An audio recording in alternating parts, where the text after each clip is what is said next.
A millionaire made a bet and married a pregnant widow with 7 children. He thought it was just a game, but things didn't go according to plan. Subscribe and tell us in the comments where you're watching from. Blake Harrison had never lost a bet, not once in his 36 years of life. The CEO of Harrison Investments, one of the most powerful investment firms on Wall Street, had built his empire on calculated risks, ruthless decisions, and an unshakable belief in his own superiority. Money, power, influence, he had it all. He controlled everything around him, and the world bent to his will. For Blake, life was a constant game of chess, and every move was designed to ensure his victory. People were pieces, opportunities were strategies, and the ultimate goal was domination. He had spent years perfecting this game, making deals that crushed competitors and built his empire. He was used to winning, and more importantly, people expected him to win. That was why on a warm Friday night in an exclusive New York club, surrounded by other billionaires and corporate heirs, his confidence never wavered even when his closest friend and rival, Derek Thompson, smirked across the table and said, "You always play it safe, Blake. You never take a bet unless you're sure you'll win." The laughter from the men around them was light-hearted, but Blake could feel the challenge beneath it. Derek, the heir to a shipping fortune and an old-money aristocrat, had always loved pushing Blake's buttons. They had grown up in the same elite circles, attended the same Ivy League schools, and now sat atop their respective industries. Blake leaned back in his chair, swirling the amber liquid in his glass. "I take risks every day, Derek. They just happen to be calculated ones." "Exactly my point," Derek replied with a widening smirk. "You only take risks when you know you can control the outcome. You don't actually gamble." Blake raised an eyebrow. "I built an empire from nothing that wasn't a gamble." Derek waved a dismissive hand. "That was strategy. I'm talking about real risk, something unpredictable, something outside your comfort zone." The conversation caught the attention of the others at the table, men whose fortunes had been inherited rather than earned, men who thrived on empty displays of power and reckless spending. Blake rarely indulged in their games, but tonight there was something in Derek's tone that made him listen. "All right," Blake said. "What kind of bet are we talking about?" Derek's eyes gleamed as he replied, "A marriage bet." A murmur of interest swept through the group. Blake chuckled. "Marriage? That's not a bet, that's a life sentence." "That's exactly why it's a challenge," Derek countered. "You see, Blake, you've had it easy. Every woman you've ever been with has fit perfectly into your world: models, executives, socialites. They come from the same elite circles, they know the rules, and more importantly, they want the life you can give them." He leaned forward. "But what if you had to marry someone completely outside your world?" Blake's smile faltered slightly. "Define outside my world." "No CEO, no models, no women from money or influence," Derek said. "I mean someone completely ordinary, someone who wouldn't give a damn about your wealth." Blake scoffed. "You think there's a woman alive who wouldn't care about my wealth?" Derek grinned. "That's what makes it a challenge." There was a pause before another man at the table, Ethan Sullivan, chuckled. "I've got the perfect candidate." He pulled out his phone and scrolled for a moment before turning the screen to Blake. "Meet Monica Carter." Blake glanced at the screen. The photo showed a woman in her late 20s or early 30s standing in a grocery store parking lot. She was holding the hands of 2 young children, while several others stood close by. Her hair was tied back, and exhaustion was evident in her expression. She was a widow and a mother of 7. Ethan continued, "And she's pregnant with her 8th child, lives in a rundown Brooklyn apartment, and works 3 jobs just to keep food on the table." He smirked. "She's the opposite of everything you know." The men laughed, expecting Blake to scoff and dismiss the idea. Instead, he studied the image a moment longer. A single mother, Pregnant and living paycheck to paycheck, she was the definition of struggle. "That's insane," someone muttered. "She'd never say yes," another added. But Blake wasn't listening. He was thinking about the challenge, about the impossibility of it. Derek leaned back, watching him. 1 year. If you marry her and actually live with her as a husband for 12 months without bailing, you win. In return, he reached into his pocket and pulled out a sleek black folder, placing it on the table. 10% of Burke Energy. The room went silent. Burke Energy was one of the most powerful energy conglomerates in the country, a company Blake had been trying to get a stake in for years. Those 10% shares were worth hundreds of millions of dollars, but more importantly, they would give him a foothold in an industry he had been locked out of for the first time. The bet wasn't just about proving something, it was about power. Blake met Derek's gaze. "You're serious?" "As serious as you are about winning," Derek said. Blake considered his options. This was absurd. He had never even met this woman. A year was a long time to be tied to someone he had no connection with. But then again, when had he ever turned down a challenge? "All right," he said, setting his glass down. "I'll do it." The men around the table erupted into cheers and laughter, already taking bets on how long he would last. Derek grinned. "Then I suggest you go find yourself a wife." As the night went on, Blake sat back with the weight of his decision settling in. He didn't know anything about Monica Carter beyond what Ethan had told him. He didn't know what kind of life she lived, what struggles she faced, but that didn't matter because Blake Harrison had never lost, and he wasn't about to start now. Monica Carter had stopped believing in miracles long ago. At 30, she had experienced enough hardship to last a lifetime. Once, she had dreams and hopes of a stable life, a warm home filled with love, and a future where she could finally rest. But life had never made things easy. Instead, it had thrown obstacle after obstacle in her path, each one heavier than the last. She had been married once. Her husband, Marcus, had been the love of her life, the man who had promised to stand by her no matter what. Together, they had built a life, not an easy one, but a real one. He worked as a mechanic while she did whatever she could, waitressing, cleaning houses, even babysitting for extra money just to make ends meet. Despite the struggles, they were happy until one night, everything changed. A car accident took Marcus away in an instant. One moment, he was leaving for a late shift, kissing her goodbye with a tired smile, and the next, he was gone, hit by a drunk driver who walked away with nothing more than a scratch. Monica had been 5 months pregnant at the time, alone, grieving, and suddenly the sole provider for their children. There was no time for mourning when there were bills to pay, mouths to feed, and no safety net. In the years following Marcus's death, she did everything she could to keep her family afloat. She worked 3 jobs, cleaning offices early in the morning, helping in a school cafeteria during the day, and stocking shelves at a grocery store late at night. There were days when she went without food to ensure her children had enough, nights when exhaustion made her bones ache, yet she still stayed up sewing patches on their worn clothes because she couldn't afford new ones. And now, with another baby on the way, things were getting worse.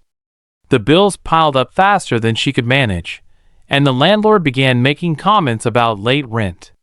She had already sold anything of value. The idea of asking for help burned her pride, but she had reached a point where she had no other options. There was no time for hope or fantasies.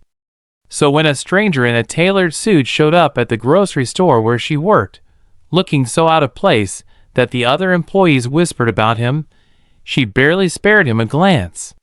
He was clearly from another world, the kind of man who had never known hunger, never worried about an eviction notice.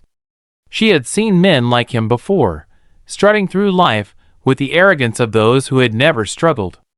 When he stopped in front of her, she sighed, ready to direct him to customer service. But then her body tensed. He knew her name. She turned her brow, furrowing as she took in the man before her. Tall, sharply dressed in a suit that probably cost more than her yearly income, with an expression both confident and calculating. "Who's asking?" she replied, shifting her basket of canned goods onto her hip. "My name is Blake Harrison," he said. "I have a business proposition for you." Monica almost laughed. "A business proposition? What kind of business could a man like you possibly have with a woman like me? I think you might want to hear this," he continued. "It could change your life." Something in his tone made her pause. She looked at him again, narrowing her eyes. Didn't he seem like a man who wasted time? "Look, I don't know what you're selling, but I don't have money for it," she said. "I'm not selling anything," Blake replied smoothly. "I'm offering something." "What, $1 million?" The words hit her like a brick. She blinked, sure she had misheard. "Excuse me? If you agree to marry me," Blake continued, his voice cool and controlled as if discussing a simple contract, "I will provide you with $1 million, no strings attached." For a long moment, Monica could only stare. Then she laughed, shaking her head. "You're insane. I assure you, this is a legitimate offer." Her mind raced. There was no way this was real. No man, especially one like him, would just throw away that kind of money. "What's the catch?" she demanded. "The marriage has to last at least 1 year," he said. "You and your children would move into my home. You would live as my wife, publicly and legally." Monica's stomach twisted. "Why, that's not relevant," he said. "All you need to know is that at the end of 1 year, you'll walk away with the money, with no obligations beyond the duration of the marriage." She studied him, trying to find a hidden trick. "I don't even know you," she said. "You don't have to," Blake replied. "This isn't about love, it's a transaction. You need financial security, and I need a wife for a year." It was absurd, completely ridiculous, and yet Monica found herself thinking about it. $1 million could change everything. She could move out of their tiny, rundown apartment, get proper medical care for her pregnancy, and finally give her children stability, a future not dictated by endless shifts. But it was also dangerous, trusting a man like him. It went against every survival instinct she had. Blake watched her as if sensing her hesitation. "I understand this is overwhelming. Take a day to think about it. I'll be back tomorrow for your answer." With that, he turned and walked away, leaving Monica standing there with a whirlwind of confusion. By morning, when Blake returned, Monica knew her answer. "I'll do it," she said, "but let's get one thing straight. I'm not some trophy for you to parade around. I'm doing this for my kids, not for you." Blake smiled. "Understood." As Monica shook his hand to seal the deal, a nagging feeling told her that she had just made the most dangerous decision of her life. The wedding was nothing more than a formality, a quick visit to City Hall, a signature on a marriage certificate, and it was done. No white dress, no flowers, no ceremony, just a cold legal transaction between two people from completely different worlds. Monica expected it to feel strange, and it did, but not in the way she had thought. There was no romantic illusion to shatter. She had never believed this was anything more than a deal. What unsettled her was the sheer detachment in Blake's demeanor. He treated the entire event like a business merger, speaking to the clerk at City Hall with the same calculated precision he likely used in board meetings. When it came time to say, "I do," his tone was flat, uninterested, as if he were signing off on a routine contract rather than committing to a year of marriage. Monica didn't expect tenderness, yet something about his complete lack of emotion left her uneasy. After it was over, he turned to her and said, "I'll have a car pick you and the children up tomorrow morning. Be ready by 8. That was it. No celebratory dinner, no discussion about what came next, just a simple directive. Before he walked away, Monica watched him go, exhaling slowly, wondering what she had gotten herself into. The next morning, just before 8, a sleek black SUV pulled up in front of her apartment building. Monica had spent the night packing clothes, toys, the few personal belongings they owned. Her children gathered in the small living room, some excited, others nervous. "Where are we going again?" asked Jackson, her 9-year-old, adjusting his worn-out backpack. "To our new home," Monica answered. The words felt foreign on her tongue. Could she even call it that? Naomi, 12, eyed her skeptically. "For how long?" Monica hesitated before replying. "A year." Naomi frowned but didn't press the issue. She knew her mother wouldn't do this without a good reason. When they stepped outside, the sight of the massive SUV made the younger children gasp. It looked like something out of a movie. A man in a dark suit opened the door for them. "Mrs. Harrison," he said, nodding. Monica flinched at the title. The children climbed in first, their eyes wide, as they took in the luxurious leather seats and built-in screens. It was like stepping into another world. As they drove through the city, Monica held her youngest son, Caleb, on her lap, watching the streets change from the old, worn-down buildings of her neighborhood to sleek skyscrapers and high-end boutiques. Finally, they arrived at the Harrison estate, a sprawling mansion set on acres of land with pristine gardens and a driveway that made the buildings seem almost distant. Monica swallowed hard. This wasn't just wealth, it was power. As the car stopped, Blake was already waiting at the entrance, dressed in his usual tailored suit, his posture impeccable. The children hesitated as they got out, sticking close to Monica as they took in their surroundings. Blake's gaze swept over them before settling on her. "You're late," he said simply. "Punctuality matters." Then he turned on his heel and walked inside, expecting her to follow. Monica clenched her jaw, but did not argue.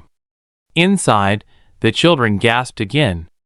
The grand foyer was like a palace, with polished marble floors, a sweeping staircase, and a chandelier that looked like it cost more than their old apartment building. A woman in a crisp uniform stepped forward. "I'm Mrs. Jefferson, the housekeeper. I'll be assisting you with anything you need."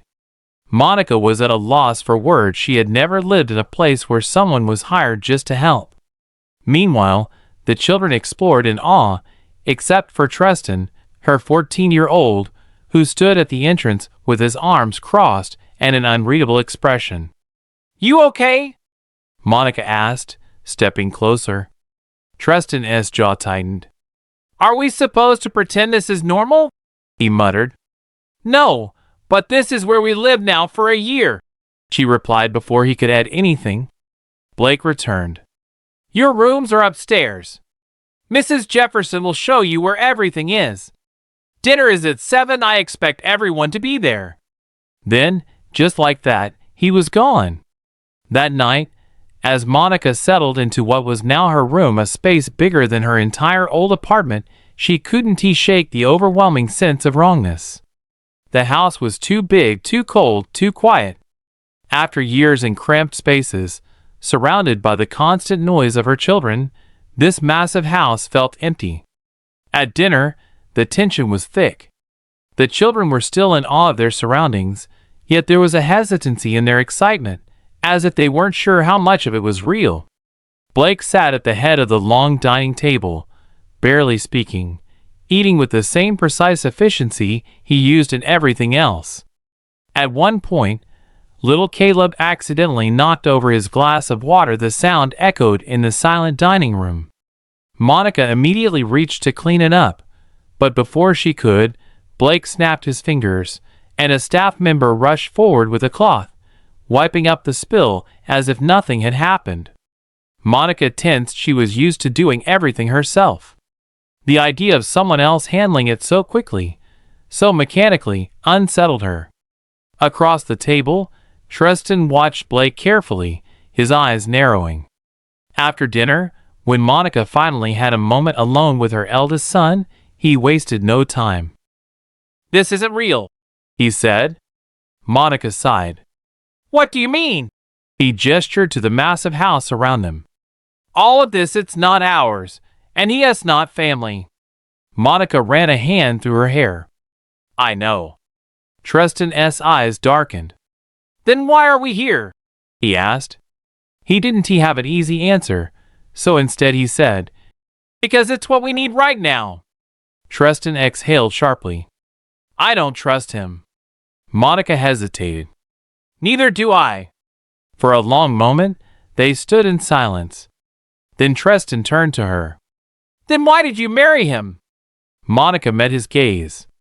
For you, for all of you. It was the only truth I could give.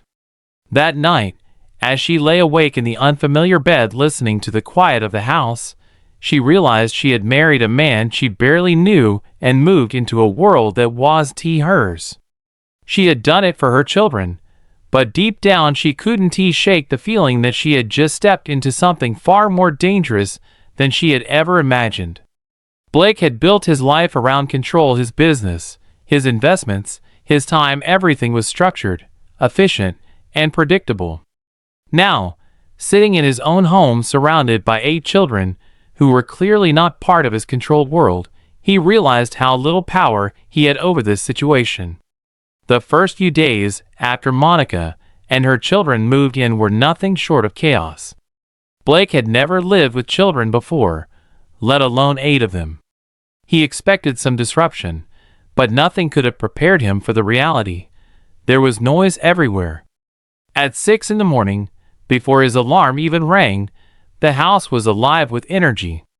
Footsteps thundered down the hallways. Someone was always arguing. Someone was always laughing. And usually little Caleb was always in trouble. A man used to silence and structure, Blake found himself lying awake at dawn, listening to the chaos outside his door. At first, he ignored it. He had no intention of being a real husband or father. The arrangement was simple. Monica and the children would live here, and he would go about his business. He wasn't there to bond or parent. But the thing about children, especially this many, was that they didn't care about contracts or agreements. They were everywhere. At breakfast, Jackson and Miles bickered over who got to sit closest to their mother. Caleb knocked over his glass nearly every morning. Naomi, sharp and observant, studied Blake as if he were some sort of science experiment, and Tristan barely acknowledged him. Blake didn't mind the others as much. They were loud, messy, but ultimately harmless. Tristan, however, was different. The 14-year-old had been watching him since the day they moved in, his dark eyes filled with something Blake couldn't quite define: contempt, perhaps mistrust. Blake had spent his life navigating boardrooms filled with men trying to undermine him, and he recognized a challenge when he saw one. But the truth was, he didn't care what Tristan thought. This was about impressing anyone or earning approval. Still, it was hard to ignore the silence with which Tristan made his presence known. A glare here, a scoff there. If anyone could shatter the illusion of this marriage, it was him, and Blake had no time for that. He stuck to his plan: leave for work early, return late, and keep interactions with Monica and the children minimal. It worked for a while, but then one evening everything changed.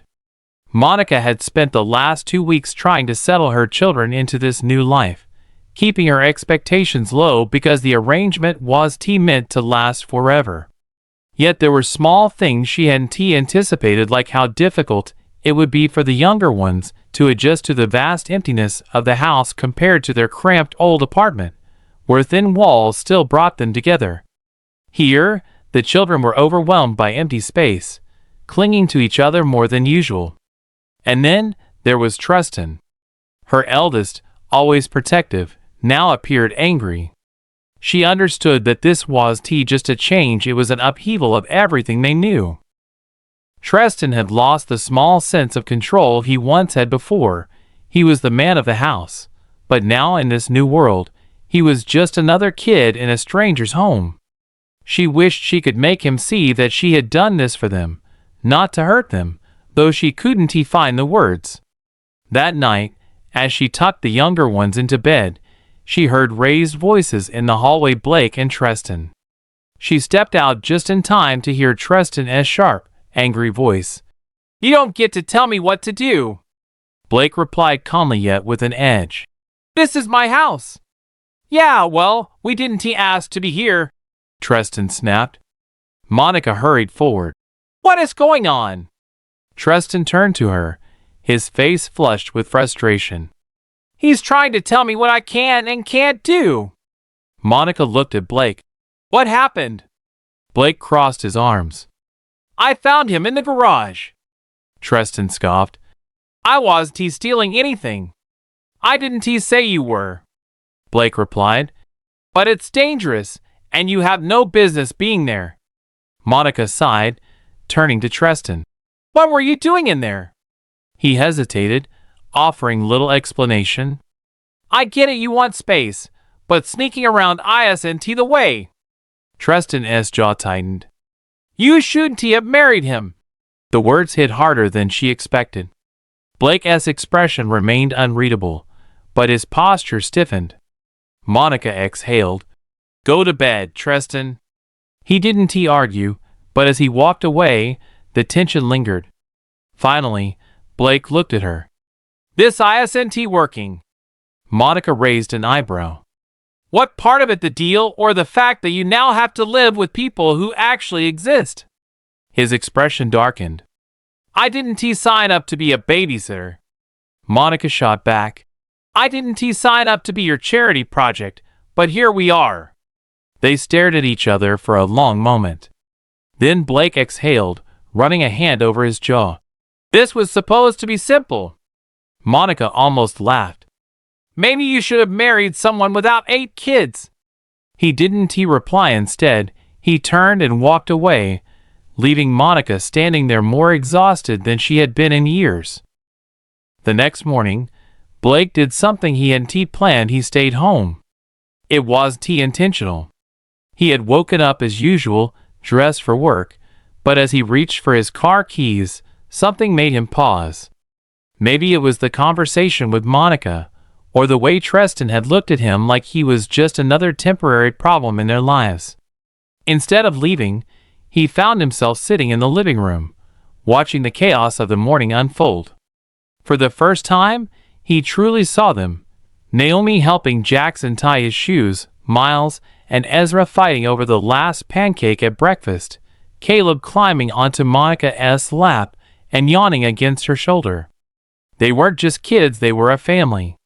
And for the first time since it all began, Blake realized he wasn't just an outsider in their home, he was an intruder in theirs.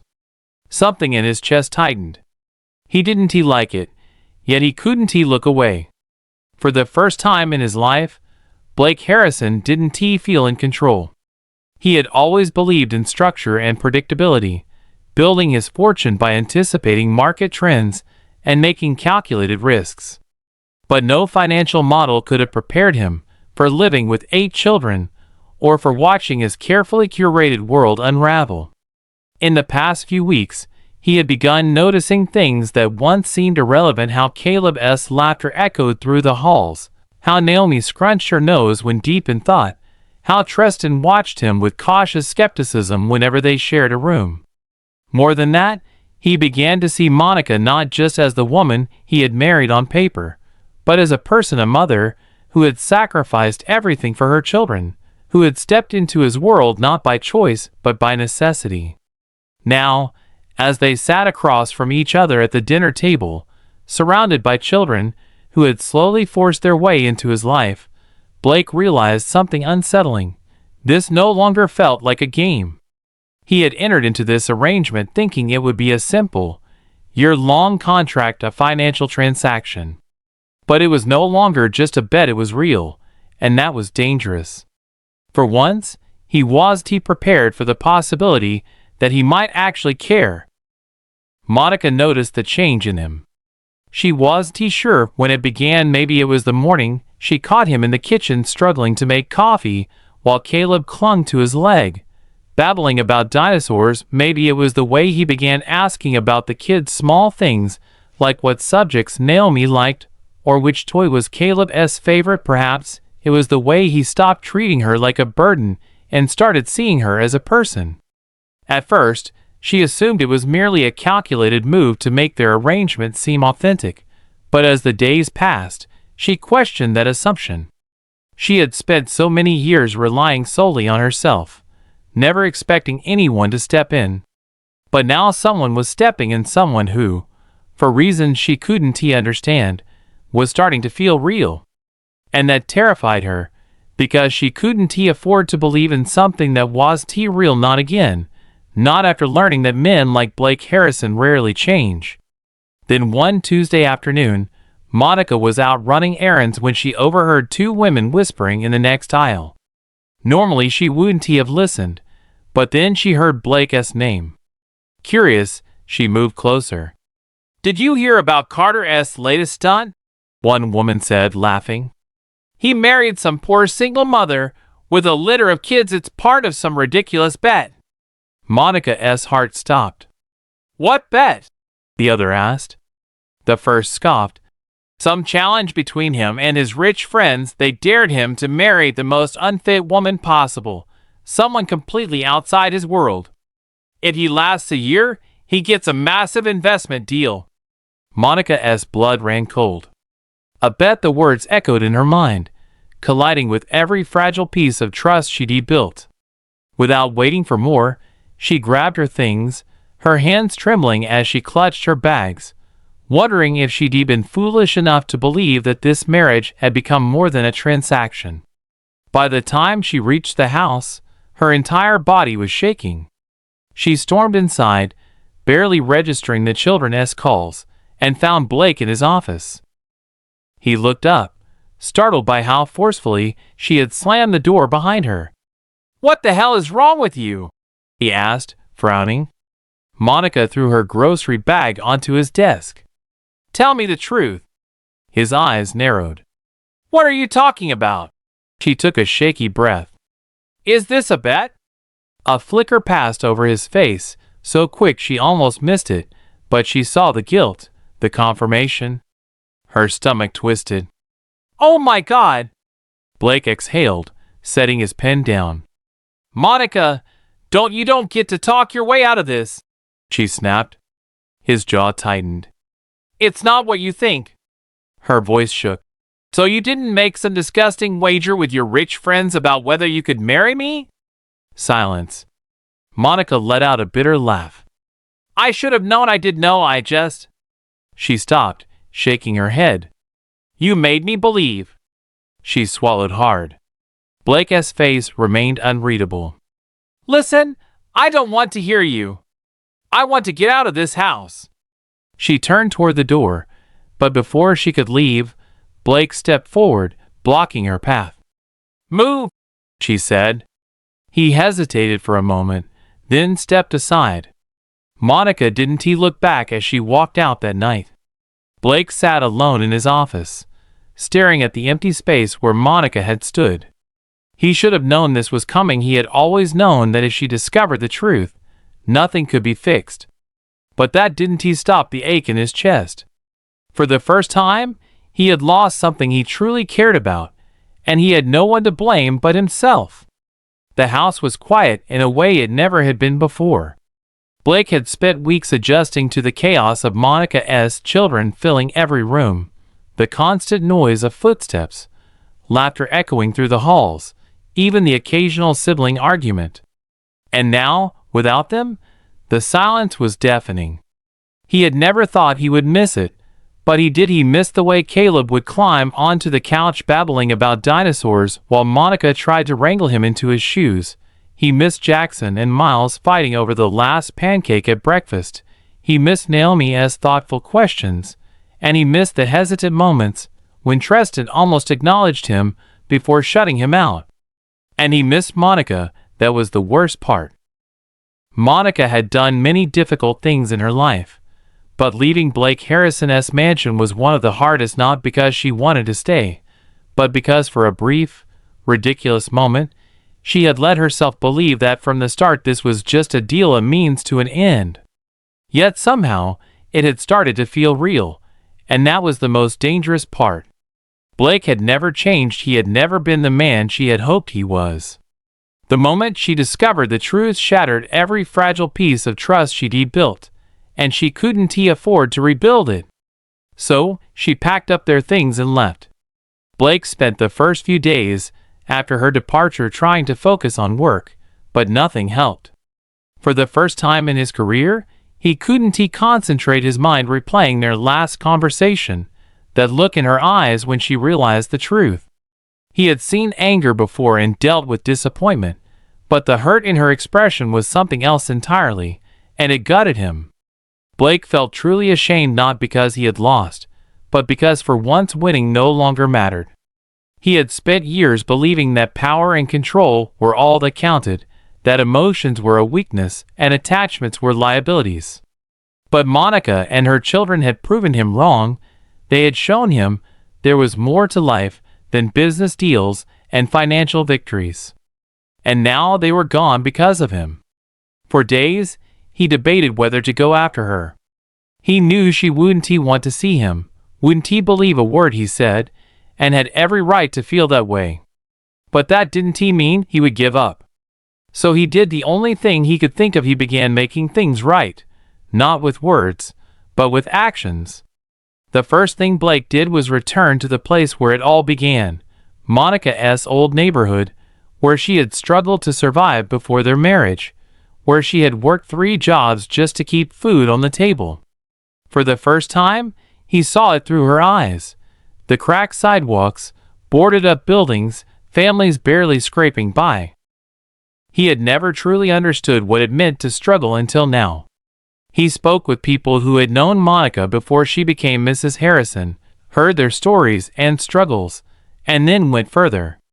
He learned what had happened to the factory where Monica had worked before it closed, forcing her into a spiral of endless low-wage jobs. And that was when real guilt set in, because he had been responsible for that factory's shutdown. It had been just a business decision, numbers on a page, a way to cut costs and boost profits. But now, standing on the empty lot where it once stood, he saw it for what it truly was, a mistake that had ruined lives. Monica's, her children's, and many others. That was when he made his decision. He couldn't undo the past, but he could fix the future. Blake sold his company, not just a piece, but everything. It was the biggest financial decision he had ever made, yet for the first time, he didn't care about the money. He used the proceeds to establish a foundation for single mothers. He reopened the factory, not as a corporate investment, but as a community project offering jobs to families displaced by its closure. He began funding after-school programs and investing in housing initiatives, all without putting his name on it, because it wasn't about him, it was about them. Monica heard about it from others. She hadn't spoken to Blake since the night she left, but news traveled fast. At first, she thought it was a lie, a publicity stunt, but the more she heard, the more she realized it was real. Blake had changed not because he wanted her back, but because he had finally understood what truly mattered. And that was when she allowed herself, for the first time, to believe there might be something worth saving. 2 months after she left, Blake knocked on her door. She hesitated before opening it, and when she finally did, he was standing there looking different, not just in appearance, dressed more casually than she'd ever seen him, his usual tailored suit replaced by something normal, but in his eyes. The arrogance was gone, the calculation had vanished. What remained was something raw and real. "I know you don't want to see me," he said softly. Monica folded her arms. "Then why are you here?" he exhaled. "Because I need you to know that I meant it." She frowned. "Meant what?" "That I'm sorry," he said, not just for the bet, for everything. She studied him, waiting for a catch, but there was none. For the first time, Blake Harrison wasn't trying to negotiate or win, he was simply there. And that made her finally say, "Come inside." They talked for hours about the past, the future, about what it would take to rebuild what was broken. By the end of the night, when she finally looked at him and whispered, "Maybe," Blake knew that maybe was enough for now, because this time he wasn't looking for a shortcut, he was willing to earn it, no matter how long it took. Monica didn't trust easily, not after everything, but even though she let Blake in that night and listened to him, she hadn't forgiven him yet. And he seemed to understand that for once, he didn't push or try to buy his way back into her life. He just showed up first with small gestures, checking in without forcing a conversation, asking about the kids without expecting anything in return, and then, gradually, he became a constant presence. The first time Blake saw the children again after the fallout, it was awkward. They had every reason to resent him. He had brought them into his home under false pretenses, giving them a life of comfort only for them to learn it was all a lie. But children are different from adults. They don't hold grudges the same way. While some were hesitant, especially Tristan, others were simply confused. The younger ones didn't fully understand what had happened. All they knew was that Mr. Harrison had disappeared and now he was back, and truth be told, they had liked having him around. The first time he saw Caleb again, the little boy stared at him for a long moment before finally mumbling, "Did you bring dinosaurs?" Blake fought back a laugh. "No dinosaurs today," he admitted, "but maybe next time." Caleb considered this, then nodded as if it were a reasonable deal. That was the first step.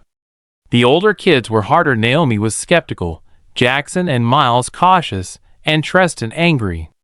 The first time Blake tried to speak with him, Tristan didn't even let him finish before saying, "We don't need you." Blake nodded. "I know," he said.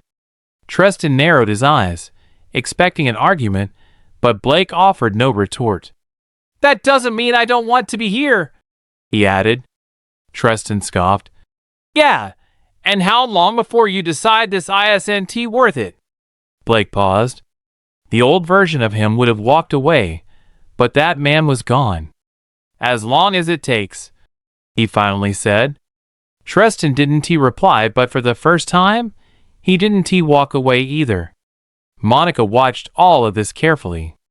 She had spent so much of her life being let down that she'd learned it was easier to expect disappointment than to hope for something real.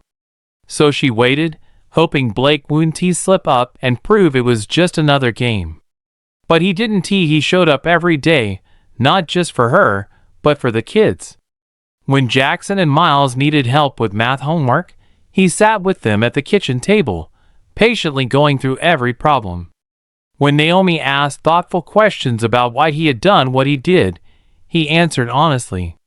And when Caleb fell asleep on the couch one afternoon, exhausted from playing, Blake carried him to bed without a second thought. Monica watched it all, and slowly, the wall she had built around herself began to crack. The moment she realized things had truly changed came unexpectedly one Saturday morning. The kids were watching cartoons, the house filled with familiar noise, and Monica was in the kitchen making breakfast. Blake walked in, rolling up the sleeves of his shirt. "Need some help?" he asked. Monica raised an eyebrow. "Do you even know how to cook?" "Not particularly," he admitted, "but I'm a fast learner." She smirked. "We'll see about that." Handing him a whisk, she turned back to the stove, expecting him to hover awkwardly or make an excuse to leave. Instead, he tried and was terrible at it. Within minutes, flour was everywhere, and when he tried to flip a pancake, it landed on the floor. The kids erupted into laughter. Monica covered her mouth, shaking her head. Blake groaned. "Okay, maybe this isn't my thing." Still smiling, Monica took the spatula from him. "Stick to business, Mr. Harrison." He looked at her, and for the first time in a long time, she realized she didn't feel angry anymore. She didn't feel betrayed, she just felt okay. She didn't know if she could ever fully forgive him, but she knew the man before her was not the same one who had made that cruel bet months ago. He was better, and maybe that was enough. In the weeks that followed, Blake continued showing up. Then one day, Monica did something unexpected. She invited him to stay for dinner. It was a simple gesture, but it meant everything. It meant she was willing to try. For Blake, that was more valuable than any business deal he had ever made. For the first time, he wasn't chasing wealth, he was chasing something real, and he knew he would do whatever it took to keep it. Monica never thought she'd reach this point. She had spent so long guarding herself, convinced the damage was too deep for any change, yet here they were. It wasn't just that he had proven himself to her, it was that he had done so without expecting anything in return. Blake showed up day after day not because he wanted to win her back, but because he had genuinely changed. He built something real with the kids, spent time with them, listened to them, and was there in ways that weren't about obligation, but about choice. She saw him help Naomi with a science project, play with Caleb when he was too sick to go outside, and slowly, Jackson and Miles began looking up to him, while even Tristan softened a little. It wasn't perfect, but it was real, something she had never expected. One evening, as Monica sat on the porch watching the sunset, Blake joined her. After a long silence, he said, "I'm leaving this city." Monica frowned. "What do you mean?" "Selling your company, getting rid of what's left of your old life?" He shrugged. "It doesn't mean anything to me anymore." Monica looked back at the horizon. "What does that mean, Blake?" He exhaled. "I used to think money was everything, that success was all that mattered, but I've never felt more alive than I have these past few months." He glanced at her, and then at the kids. Monica's heart clenched. She wanted to believe him, and for the first time, perhaps she did. Yet she was still scared. "Blake," she began, but he shook his head. "I know I don't deserve an answer right now," he said quietly. "I just wanted you to know." Monica swallowed. He had changed, and she had too. Maybe it was time to stop running from that. The next few months passed in a blur. Blake became a permanent part of their lives, not forcefully, but simply by being present. He attended school events, took the kids on weekend trips, and became someone they could rely on. Eventually, Monica found herself relying on him too. Although her walls were still up, they were lower now, and she wondered what it would be like to let them fall completely. Then one evening, Blake did something she hadn't expected. He proposed. Not in a grand, over-the-top way like before when it had been part of a deal, but quietly on the porch with only the sound of crickets. Blake pulled a simple ring from his pocket and held it out. "I don't want to make another deal with you," he said. "I don't want to buy my way into your life. I just want you and the kids forever." Monica stared at the ring, her heart pounding. She should have been terrified, but for once, she wasn't, because this wasn't a trick or a lie, it was real.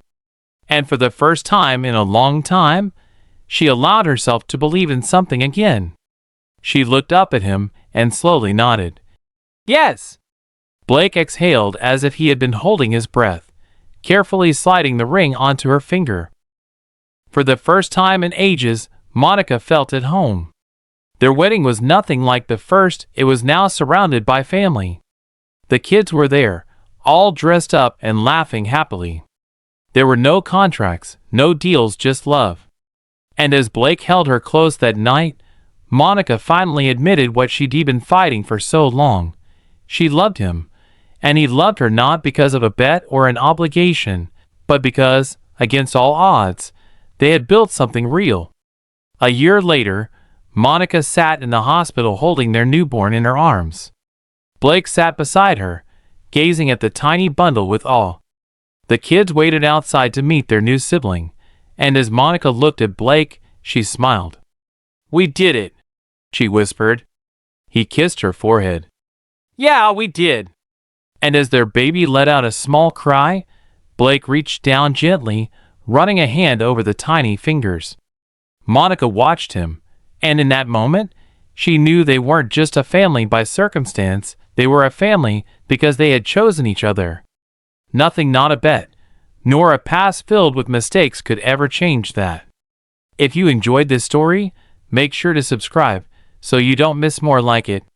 Watch our other videos for more captivating stories. And don't forget to share this one with your friends. Your support means a lot. 20 years had passed since that fateful day when Blake Harrison had risked it all on a bet that forever altered his life. The Harrison mansion, once a symbol of unrivaled success and carefully controlled order, had morphed into a sprawling estate echoing with memories of laughter, tears, and relentless ambition.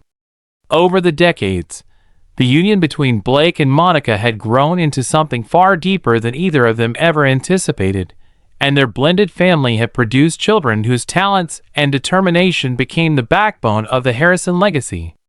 But as fate would have it, even the most carefully built empires can falter under unforeseen circumstances.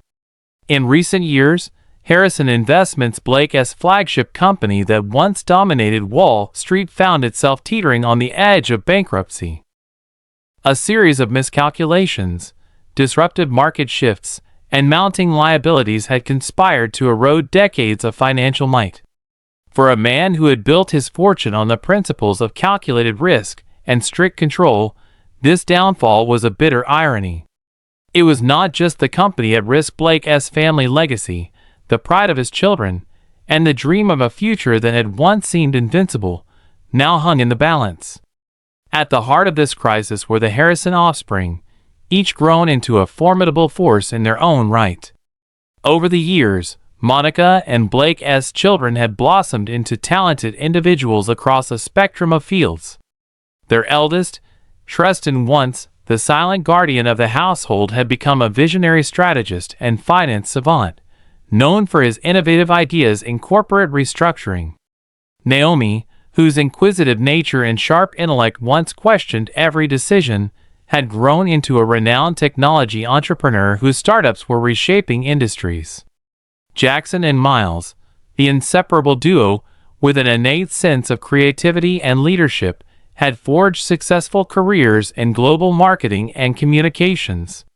Caleb, the once imaginative and carefree child with a love for dinosaurs and science, had become a celebrated inventor and engineer, whose groundbreaking innovations were the subject of international acclaim.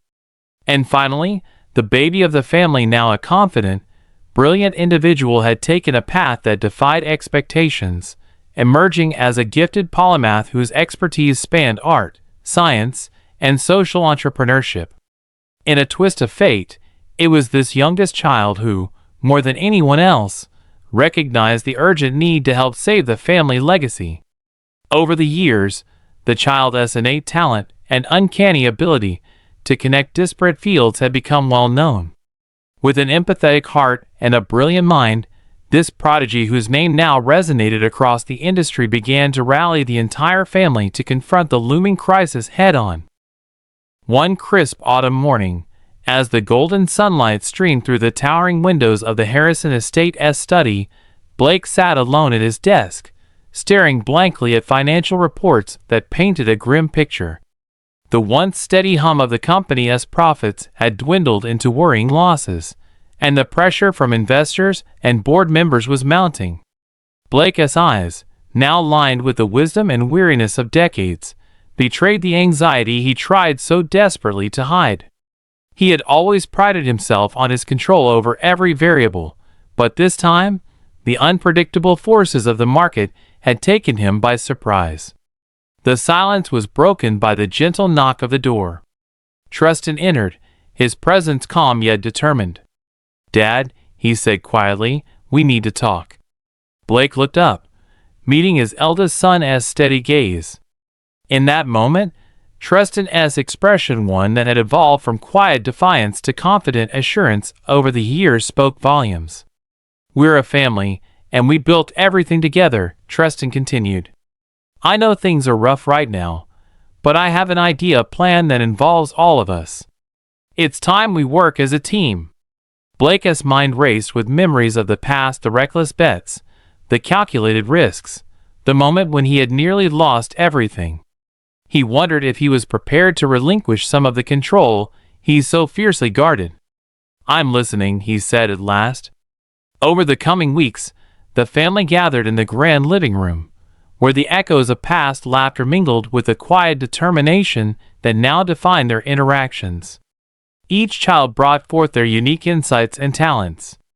Naomi presented detailed analyses of emerging technologies and market trends that could pivot the company toward innovation rather than stagnation. Jackson and Miles, with their natural flair for communication and persuasion, devised strategies to rebuild the company's image and reconnect with investors and clients. Caleb shared sketches and prototypes of revolutionary products that could diversify the company's portfolio. And the youngest, the one who had grown from a quiet, observant child into a charismatic leader, presented a vision that transcended the immediate crisis. "This isn't just about saving the company, Dad," the youngest began during one of their long strategy sessions. "It's about reinventing what we stand for. We built this legacy on ambition and control, but maybe it's time we build something that endures by inspiring people, by investing in our community, in innovation, and in each other." Blake felt a surge of conflicting emotions. The idea was radical, a departure from the cold, calculated world he had built. Yet he couldn't ignore the passion and clarity in his child's eyes. Memories of Monica's gentle reassurances and the transformation he had experienced through hardship flooded back. "It's a risk," Blake murmured, "one that I'm not used to taking." "But isn't that what we always did?" Tristan replied. "We took risks. And this time, we're not doing it alone. We're doing it as a family, with every talent we've nurtured over these years. We have the skills, the creativity, and most importantly, the heart to turn this around." Slowly, the idea began to take root. The family set up a series of meetings, combining boardroom discussions with creative brainstorming sessions. With the youngest leading the charge, they rebranded Harrison Investments into a forward-thinking enterprise focused on sustainable technology, community empowerment, and innovation. They envisioned launching a new foundation alongside the company, a continuation of Blake's earlier redemption, but now on a much grander scale. The transformation began with a bold move, divesting parts of the company that no longer fit the new vision, and reinvesting in research and development. Tristan spearheaded negotiations with reluctant investors, assuring them that while the company was changing its direction, its commitment to excellence would remain steadfast. Naomi's tech startups were brought into the fold, merging with Harrison's long-standing legacy to create new product lines that promised to revolutionize energy consumption and digital communications. Jackson and Miles worked tirelessly to reshape the company's public image, crafting a narrative that spoke of rebirth and renewal rather than corporate misfortune. Caleb's innovative products began to receive accolades in industry expos, and the youngest coordinated a series of community projects that highlighted the company's renewed focus on social responsibility. As the months turned into a year, the transformation of Harrison Investments became evident. Investors started to take notice, and the company's stock slowly began to rebound. The board, once skeptical of the radical new direction, now marveled at the synergy of the family's diverse talents. But it wasn't just business that was changing. The Harrison household, which had seen its share of turmoil and estrangement in the past, was blossoming into a true family unit. Blake, who had spent most of his life controlling every aspect of his environment, now found himself relying on the very people he had once seen as obstacles. The walls he had built both in his office and in his heart were coming down, brick by painstaking brick. One evening, as the family gathered around a large dining table for a celebratory dinner marking the company's first profitable quarter in years, Blake looked around at the faces that had grown up with him, each reflecting the struggles and triumphs of a shared journey. He raised his glass. "To family," he said, his voice thick with emotion, "and to taking risks that matter not just for the bottom line, but for our souls." Monica, seated beside him, smiled gently. "To family," she echoed. In that moment, The legacy of Harrison was not measured solely in dollars or market share, but in the bonds that had been forged through shared hardship, love, and the willingness to change. As the years passed following that pivotal dinner, Harrison Investments solidified its new identity. The company not only returned to profitability, but began to chart new territories in sustainable energy, social innovation, and community outreach. The family's transformation became a beacon for other companies struggling to find their place in an ever-changing world. And at the heart of it all was the youngest, a brilliant, empathetic leader who had once been the quiet child in the corner and had now become the driving force behind a revolution in corporate responsibility. Blake, now in his late 50s, found himself reflecting on his earlier life with a mixture of regret and gratitude. He recalled the days when he was obsessed with winning bets and accumulating wealth at any cost, when every decision was made solely for profit. Those days seemed like a lifetime ago, replaced by an era defined by collaboration, innovation, and genuine care for people. He recognized that his downfall had been a harsh but necessary lesson, a reminder that even the mightiest empires are not immune to change, and that true strength lies in adaptation and humility. At the annual shareholders' meeting, held in the newly renovated headquarters that bore a striking blend of modern design and the family's personal touches, Blake took to the stage. He recounted the company's turbulent past and the bold steps taken by his children to turn things around. "I once believed that control was the key to success," he admitted, pausing to let his words sink in. "I thought that by calculating every risk, I could shape the future. But the truth is, life is full of unpredictability, and sometimes it is the unexpected moments that teach us the most. Today, I stand before you not as a man who never lost, but as someone who learned that the greatest victories come not from solo triumphs, but from the collective strength of family and community." Applause echoed through the auditorium. Investors, many of whom had been skeptical during the darkest days of the crisis, now saw not just a company saved, but a legacy reborn. In the audience, Monica exchanged a proud glance with her children Tristan, Naomi, Jackson, Miles, Caleb, and the youngest, each of them a testament to the transformative power of love, perseverance, and reinvention. Outside the meeting hall later that evening, as the family stepped out into the cool night air, they found themselves huddled together in a spontaneous moment of celebration. The youngest, who had once been the catalyst for their turnaround, wrapped an arm around Blake. "You did it, Dad," they said softly, their eyes shining with admiration. "We did it together." Blake's voice trembled as he replied, "I couldn't have done it without you all." It was a simple moment, yet it encapsulated the journey they had taken from the brink of collapse to a renewed sense of purpose and hope. The Harrison legacy, once defined by ruthless ambition and calculated risk, had been transformed into something far greater, a legacy of innovation, community impact, and above all, love. The trials they had endured together had become the foundation upon which a brighter, more sustainable future was built. And as the Harrison children continued to excel in their respective fields, pioneering new technologies, leading global initiatives, and inspiring a generation of socially conscious entrepreneurs, they never forgot the lessons of their past. In boardrooms, research labs, and community centers across the nation, the story of Harrison Investments served as a reminder that even the greatest fall from grace can be reversed when hearts and minds come together. It was a story of redemption, a journey from hubris to humility, from isolation to unity.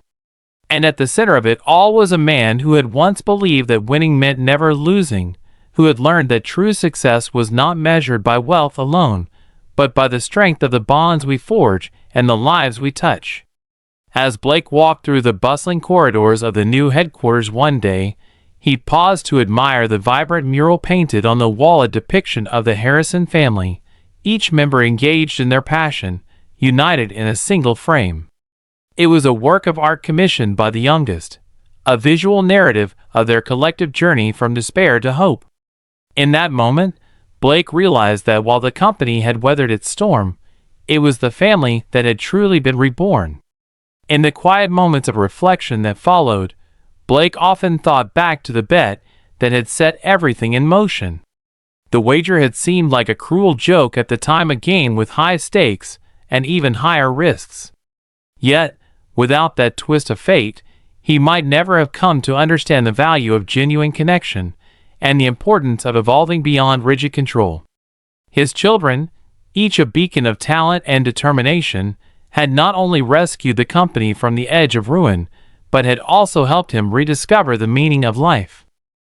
Now, with the company stable and the Harrison legacy secure for future generations, Blake dedicated himself to mentoring young entrepreneurs, sharing his story of downfall and redemption. In his speeches at universities and conferences, he spoke not only of financial strategies, but also of the human element that often gets lost in the pursuit of profit. We all make mistakes, he would say, and sometimes those mistakes force us to see what truly matters. It is never too late to change course, to learn from our failures, and to build something better together. As the years continued to unfold, the Harrison family became known not just for their business success, but for their philanthropic endeavors.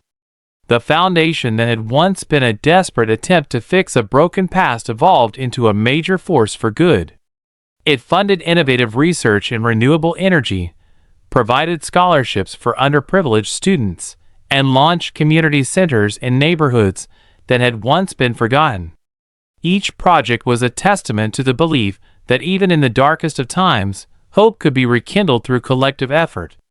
In a touching moment during one of the Foundation's charity galas, Monica stood on stage with Blake by her side.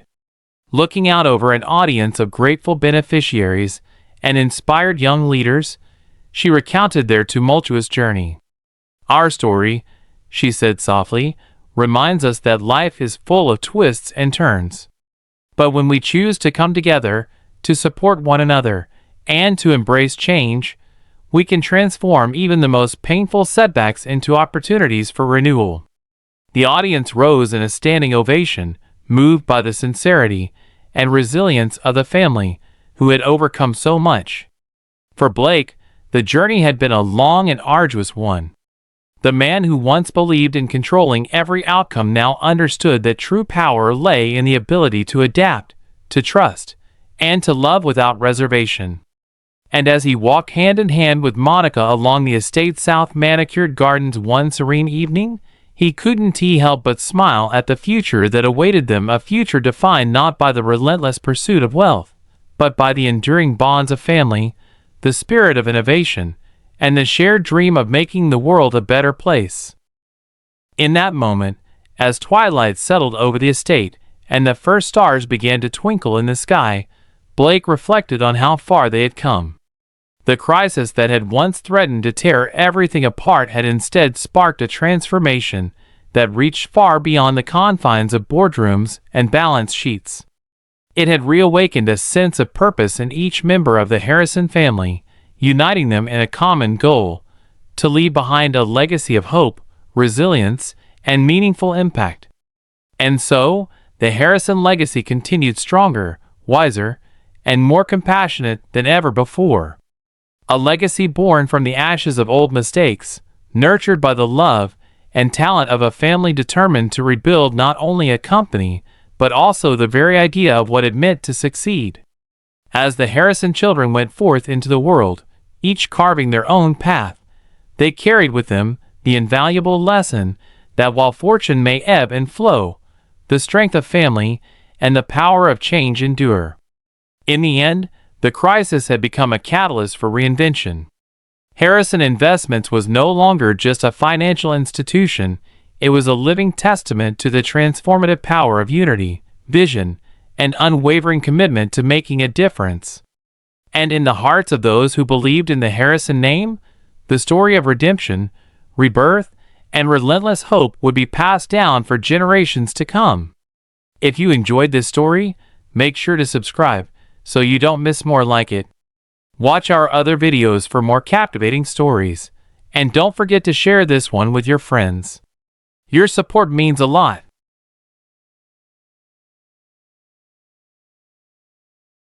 Michael Carter invited his ex-wife to his wedding, hoping to see her suffer, but when she arrived with 3 boys who looked exactly like him, the truth unraveled before everyone, and what happened next would change their lives forever. Don't forget to subscribe, share this video with your friends, and let us know where you're watching from in the comments. Michael Carter sat in his sleek, glass-walled office, a place that towered above the New York skyline like a monument to his success. Outside, the city moved in an orchestrated dance of ambition and power. Cars rushing through congested streets, people hurrying to work, corporations rising and falling in the cutthroat world of business. Inside this fortress of luxury and wealth, Michael was untouchable. His life was a carefully constructed empire he'd built from scratch, sacrificing relationships, friendships, and anything that didn't serve his ultimate goal. He had played the long game, made ruthless decisions, and emerged victorious. Now, he was on the brink of solidifying his legacy even further. His upcoming marriage to Victoria Davis, one of Los Angeles' most sought-after actresses, was more than just a personal milestone. It was a power move, a statement to the world that Michael Carter had it all. The wedding, set to take place in 2 weeks, was the event of the year, lavish beyond reason, meticulously planned, and attended by the most influential names in business, entertainment, and politics. It would cement his position at the top of society. Yet as he reviewed the final guest list, a dark and satisfying idea took root in his mind, making a slow smirk spread across his lips. Naomi Reed. The name was like an old song he hadn't heard in years, familiar but distant. She had once been his wife back when his company was still in its infancy, back when he was a man who still had room for love. He had loved her in his own way, passionately, recklessly, possessively, but ultimately, she had not fit into his vision of success. She wanted things he couldn't give: time, presence, a real partnership. In the end, she had walked away, leaving him with nothing but a few parting words about his inability to love anything but his ambition.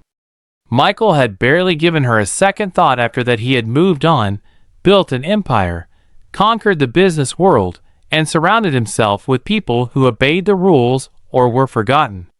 Naomi had been left behind, just another casualty of his rise to power.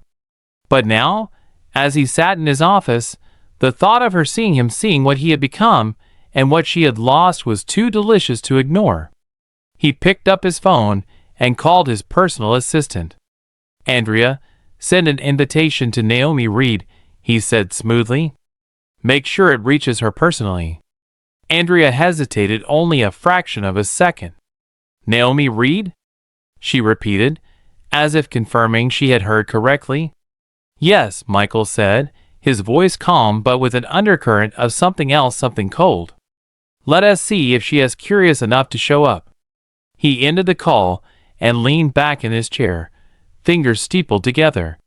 The thought of Naomi walking into his wedding, witnessing the extravagance, the perfection, and the wealth, and knowing she was nothing but a relic of his past was almost too satisfying. He could already picture her, older, perhaps struggling, realizing too late what she had given up.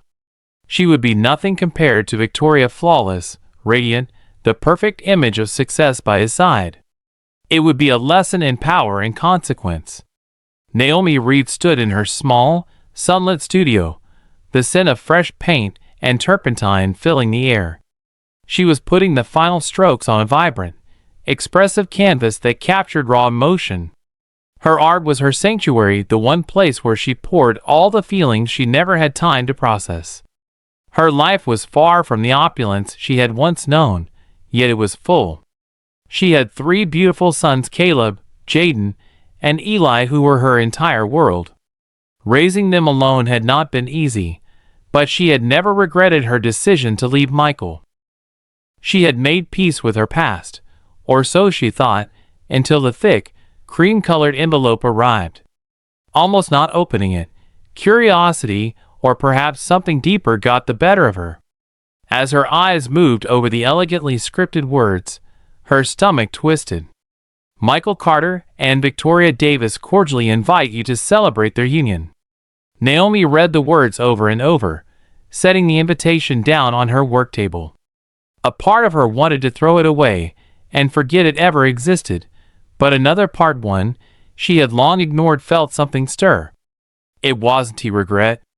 No, she had never regretted leaving Michael. It was unfinished business. Her sons had started asking about their father. They were old enough now to notice that while other kids had dads, they had only ever known her. She had never lied to them, but she had also never told them the full truth. Maybe it was time. Maybe they deserved to know who their father really was. Maybe it was time for Michael to see what he had left behind. Taking a deep breath, she folded the invitation and set it aside. She would go not for him, but for them. The day of Michael Carter's wedding finally arrived. The estate, a sprawling architectural marvel set on the cliffs overlooking the Pacific, buzzed with conversation, laughter, and the clinking of champagne glasses. Guests arrived in sleek black cars, stepping onto the red carpet that led into the grand hall, where golden chandeliers cast a warm glow over the extravagance surrounding them. Every detail had been meticulously arranged. White roses adorned every surface. A live orchestra played soft classical music, and uniformed staff moved gracefully through the crowd. Michael stood near the entrance, exuding confidence in his tailored tuxedo, his sharp features reflecting the poise of a man who had conquered life. His bride, Victoria Davis, was stunning in an intricately designed gown, her presence radiating elegance and status. This was the moment he had orchestrated, the pinnacle of his achievements, and soon the ceremony would begin. Yet beneath his polished exterior, a small part of him waited, watching. He hadn't heard from Naomi since sending the invitation. She hadn't RSVP'd or given any sign that she would come. He told himself it didn't matter, that her attendance was irrelevant, yet a darker part of him longed to see her walk through those doors, to witness the life he had built without her, and to see the perfection that had taken her place. Then it happened. The doors at the far end of the grand hall opened, and a hush fell over the room. Michael's breath caught for just a moment, so slight that no one would have noticed except that he felt it deep in his chest. Naomi had arrived. She walked in with quiet confidence, her head held high and her movements unhurried, as though she had all the time in the world. She wasn't there to beg or gawk at his success. She was there because she chose to be, and that realization sent an unexpected ripple through him. She looked different, not in the way time had taken something from her, but in the way it had given her something else: strength, independence, and a sense of self that had nothing to do with him. And it was just Naomi who caught everyone's attention. 3 young boys walked beside her in matching suits, their small hands gripping hers as they took in the grandeur of the wedding with wide, curious eyes. A murmur spread among the guests. People whispered, glancing between the boys and Michael, the resemblance unmistakable. Suddenly, the room felt smaller. Victoria, standing beside him, tensed. He could feel her posture shift as her perfectly composed expression hardened. Naomi had come, but not alone. She had brought his sons. The realization struck him like a sledgehammer. The boys, Caleb, Jaden, and Eli, were his. There was no denying it. Their faces, their expressions, even the way one of them furrowed his brow, was a mirror image Michael had seen countless times. He had sons, and he had never known it until that very moment. For the first time in years, Michael felt something raw and unsettling stirring inside him. Naomi met his gaze from across the hall, her expression unreadable. She wasn't there to create a scene or cause chaos. Her mere presence had unraveled everything. Victoria's fingers curled tightly around Michael's arm, her nails digging slightly into his sleeve. She didn't say anything, yet the unspoken question hung heavy between them. Who are those children? Michael's throat went dry as the room watched, eyes flicking between him and Naomi, between the woman from his past and the bride at his side, between the three boys who were undeniably his, and the man who just realized his past wasn't as neatly buried as he believed. Then Naomi spoke. Her voice was calm and steady, and though she didn't raise it, every word resonated clearly in the silence. I didn't come here for you, Michael. Her eyes flicked to the boys before returning to him. I came because they deserve to know who their father is. A cold, sharp silence followed. Victoria finally released his arm and stepped slightly away, her carefully constructed mask cracking just enough for Michael to glimpse the fury simmering beneath. This was not how today was supposed to go, nor how his story was meant to unfold, but it was too late to stop it. The air in the grand hall grew thick with tension as murmurs among the guests swelled into a low hum, eyes darting between Michael, Victoria, Naomi, and the three boys. The resemblance between Michael and the children was undeniable. Whispers rippled through the crowd, and suddenly the opulence of the event, the extravagant floral arrangements, and the perfectly poised guests seemed like a fragile illusion, cracking under the weight of this unexpected revelation. Michael's jaw tightened as his mind raced, trying to process the unfolding events. He had never anticipated this moment. He expected Naomi to arrive looking regretful, defeated, perhaps envious of all he had built without her. Instead, she stood there, her gaze steady and unshaken, exuding a quiet confidence that unnerved him and the boys. His sons looked up at him with expressions ranging from curiosity to apprehension, their small hands still clutching their mother's. Victoria moved first, taking a sharp breath as she turned toward Michael. Her sculpted features barely masked her anger. She was a woman accustomed to control and perfection, and this scene playing out in front of the most influential people in the city was a disaster beyond measure. In a low, strained voice meant only for him, she hissed, "What is this, Michael?" He had no answer. His throat was dry, and his usual composure slipped for the first time in years. Caught off guard and unprepared, his mind scrambled for explanations, for a way to contain the situation before it spiraled further out of control. But there was no containing it now. Everything was unraveling before him. Naomi did not move, flinch, or offer any explanation. She simply stood waiting there to deliver the truth, not to plead or exact revenge. A ripple of movement among the guests signaled the arrival of reporters. Their cameras flashed subtly from the edges of the crowd, and someone had already texted a journalist. The story would spread within minutes. Billionaire Michael Carter's secret children, a former wife appearing at his wedding. The scandal would be unstoppable. Victoria stepped back from Michael just enough to create a visible distance between them, a calculated move to avoid humiliation by association. One of the boys, Caleb, if Michael remembered correctly from the few details he had absorbed in the haze of shock, tilted his head slightly, studying him with an unreadable yet questioning look. That small, assessing glance made Michael's stomach tighten. Then Naomi spoke again, her voice controlled yet carrying an undeniable power. "I don't need anything from you, Michael. I never did, but they deserve to know who their father is." Her words cut through the room, silencing even the last of the whispers. Naomi was not here to plead or seek revenge. She had simply delivered the truth, and now it was on him to decide what to do with it. Victoria exhaled sharply and crossed her arms, her voice dripping with venom as she spat. "This is unbelievable. How long were you planning to keep this little detail from me, Michael?" He had no answer. He hadn't known about this part, the part that shook him the most. Standing there, staring at the three boys who carried pieces of his face, it seemed impossible that he had ever lived unaware of them. Naomi's gaze remained unreadable, yet there was something final in it now. She had delivered the truth and was ready to walk away. Victoria had seen enough. With a quiet, dangerous calm, she turned on her heel and strode toward the doors, her head held high and her movements graceful despite the tension crackling around her. The train of her wedding gown swept behind her as she disappeared into the hall. She did not need to speak, the message was clear. This wedding was over.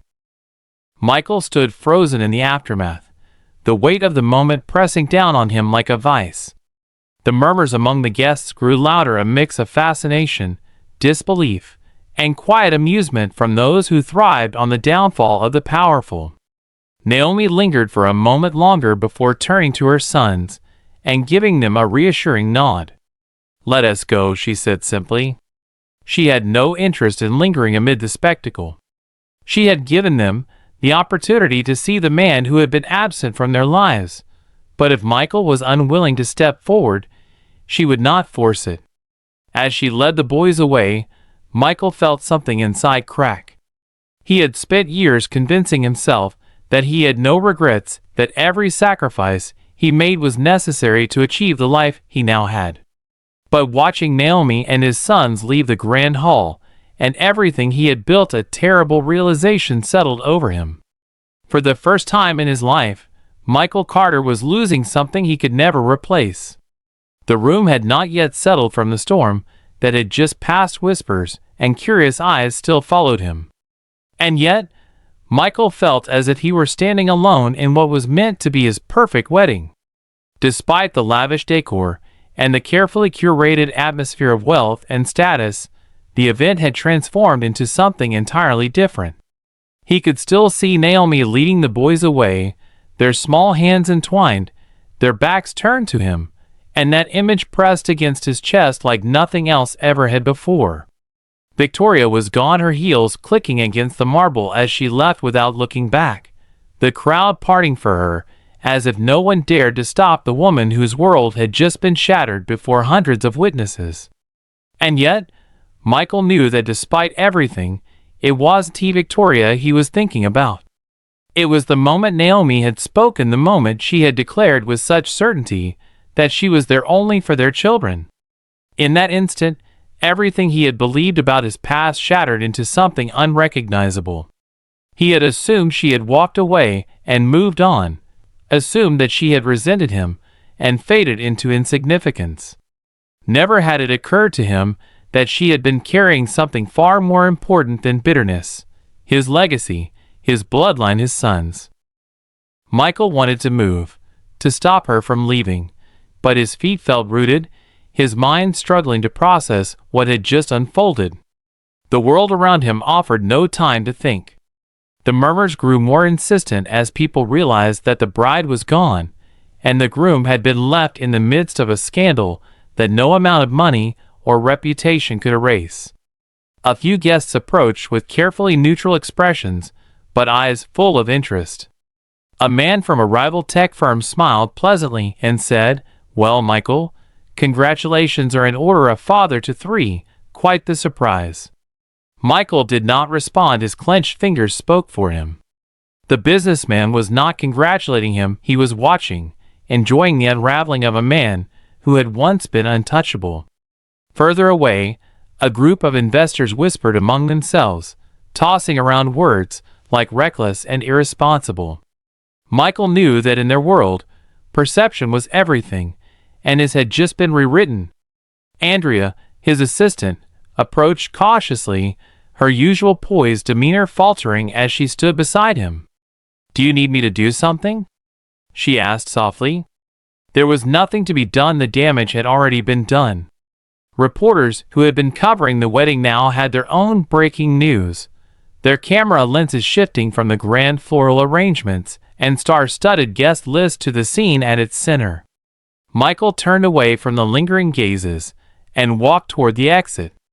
The moment he stepped out, a flurry of camera flashes erupted and overlapping journalist voices called out, "Mr. Carter, were you aware of the children? Is your fiancé aware? Are you planning to take responsibility?" He ignored them, his jaw set and body moving on autopilot as he left the venue. The night air was cold against his skin, but it did little to cool the rising fire of emotion within him. His security team ensured no one followed, yet the damage was done. By morning, headlines would proclaim, "Billionaire COS wedding ruined by secret family, Michael Carter's hidden children scandal at the society event of the year. Michael exhaled sharply, running a hand through his hair as he paced. He had lost Naomi and the boys, and he had let them go. The realization settled like lead in his stomach. It should have been easy to walk away from this, he thought. He had spent his entire life prioritizing business over personal matters, ensuring that emotions never dictated his actions. He had built his empire on discipline and decisiveness, and yet the image of his sons lingered, refusing to be ignored. Naomi had spoken with finality, as if giving him one last chance, and he had already failed. For the first time in years, Michael Carter faced a problem that could not be solved by strategy, acquisition, or influence. For the first time in years, he had something to lose. Later that night, Michael sat alone in his penthouse, the city stretching beneath him in a vast sea of lights. He had built this life brick by brick, molding himself into a man who controlled everything: business, wealth, influence. But tonight, for the first time, he felt utterly out of control. The wedding, the pinnacle of his success, had crumbled into chaos. Photos of Naomi standing in the grand hall, flanked by the three boys who unmistakably carried his features, were already spreading online at lightning speed. Speculation ran wild. Had he known? Had he abandoned them? What would happen now? He ignored the incessant buzz of his phone calls from investors, PR advisors, and others who thrived on scandal, and the emails from his legal team advising on damage control. Instead, he fixated on one thought: Naomi had come, and she had brought them, and now they were gone. The silence in the penthouse felt suffocating as he rose and began pacing with deliberate steps, his reflection staring back at him from the floor to ceiling, windows polished and composed, yet with eyes that betrayed the storm inside. Michael was not a man who dwelled on mistakes. He analyzed them, corrected them, and moved on. But this was not a mistake that could be undone with a strategic move or a press release. This was something deeper, something personal. For the first time in years, he thought of Naomi not with resentment or detachment, but with a wistful longing for the woman she had once been: fierce, passionate, and unyielding in her beliefs. She had truly loved him not for his wealth or ambition, but for the man beneath it all, and he had taken that love for granted. He had expected her to yield to his world, to understand that his time, focus, and energy belonged to something greater than a relationship. When she had asked for more of his presence, more of a future not dictated by corporate deals, he had seen it as a distraction. So she had left.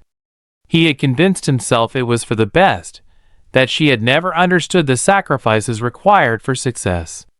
But now, standing in his empire yet feeling that he had lost something far more valuable, Michael saw things differently. She had not been weak. She had walked away not because she couldn't handle his world, but because she refused to be diminished by it. She had chosen a life of meaning over ambition, a life in which she raised his children alone. The thought struck him harder than expected. Caleb, Jaden, and Eli, his boys, had missed their first steps, first words, birthdays, school projects, scraped knees, and bedtime stories. He had been absent in a way that could never be undone, and guilt settled deep in his chest. He had once believed himself invincible, immune to regrets, but this was regret in its purest, rawest form. He thought of Naomi standing before him, composed and unwavering as she delivered the truth without accusation or demand. She had simply given him the chance to step up or walk away, and he had let her walk out. His hands curled into fists at his sides. No, he resolved, this isn't over. Michael had spent his life making things happen and never let opportunities slip by. Naomi might have given him a choice, but that didn't mean she had taken the decision away from him. Abruptly, he grabbed his phone, scrolling through his contacts until he found the one he hadn't used in years: Naomi Reed. His thumb hovered over the call button. Would she answer? Would she even listen? Did he deserve to hear her voice? His jaw tightened as he pressed call. The phone rang once, twice, and then went to voicemail. Soon, a smooth, calm recorded message played. "You've reached Naomi. Leave a message." The beep sounded, and for a moment, Michael hesitated.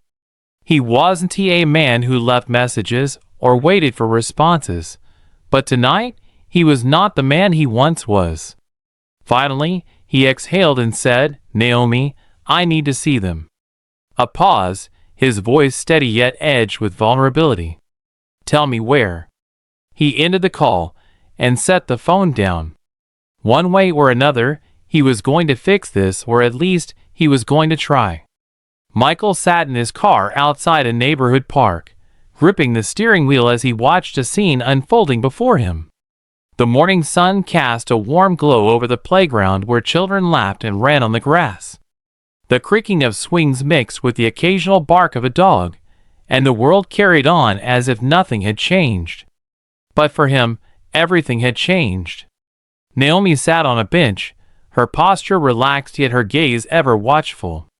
Her sons, Michael's sons, were scattered across the playground. Caleb, the boldest, climbed the jungle gym, testing his limits as he moved from one bar to the next. Jaden, more cautious, practiced kicking a soccer ball, his movements precise as he aimed at an empty goal. Eli, the quietest, sat with a sketchbook on his lap, his fingers moving steadily as he captured the scene. Michael exhaled slowly, his heartbeat heavier than it should have been. He had closed billion-dollar deals without flinching, built an empire from nothing with relentless determination, yet stepping out of his car felt like the hardest thing he had ever done. He had seen the way Naomi looked at him at the wedding, the finality in her eyes, the certainty in her voice. She had not begged him to step into his son's life, she had simply given him the choice. And now here he was, about to make it. He pushed open the car door and stepped onto the pavement, his polished shoes feeling almost out of place on the worn sidewalk. The park was a world away from the boardrooms and skyscrapers that defined his existence, yet it was here, in this ordinary setting, that he faced the most important decision of his life. Naomi noticed him first. Her eyes flickered in his direction, unreadable, and she did not rise from the bench, she simply watched as he approached, her expression giving nothing away. Michael stopped a few feet away, his gaze shifting to the boys, who had not yet noticed him. His fingers curled uncertainly. For years, he had commanded attention, owning every room he entered, but this was not a boardroom negotiation. This was something far more delicate. Caleb was the first to spot him, pausing at the top of the jungle gym with his small hands gripping the bars. He narrowed his eyes and simply stared, processing the sight of the man who, until 2 days ago, had been nothing more than a vague idea, a missing piece of a puzzle he hadn't known he was trying to solve. Then Jaden saw him too, his soccer ball rolled to a stop as he froze mid-step, his reaction cautious. Eli, the last to notice, paused his drawing, his eyes shifting between his mother and the stranger standing before them. There was no immediate recognition, no instinctual connection, just quiet curiosity. Clearing his throat, Michael suddenly felt too large, too imposing in this intimate scene. He had rehearsed what he would say, envisioned every possible opening, but now, standing here, none of it felt right. Naomi finally spoke, her voice calm yet carrying weight. "This is Michael Carter, not your father, not Dad, just his name, a title, nothing more." The implication was clear. She would not define this relationship for them. They would decide for themselves what, if anything, he would be to them. Caleb climbed down from the jungle gym, brushing dirt from his hands as he stepped forward without fear. "You're the guy from the wedding," he said bluntly. Michael nodded uncertainly, unsure how to respond. "I am," he admitted. Jaden joined, his expression guarded. "Why are you here?" Michael hesitated, knowing there were 100 ways to answer and shape the narrative, but for once he wanted to be honest. "Because I should have been here sooner," he said quietly. Eli, seated on the bench with his sketchbook still open, watched silently. Naomi did not intervene, she simply waited, letting the moment unfold naturally. Caleb frowned and asked, "So why weren't you there?" The child's question cut deeper than expected, direct, uncomplicated, yet weighted. Michael's voice trembled as he replied, "I didn't know about you." Caleb didn't look convinced. Despite his youth, he was no stranger to learning hard truths. Michael continued, "If I had known, things would have been different." Caleb's skeptical gaze lingered, and then Eli, softer in tone, asked, "Are you staying?"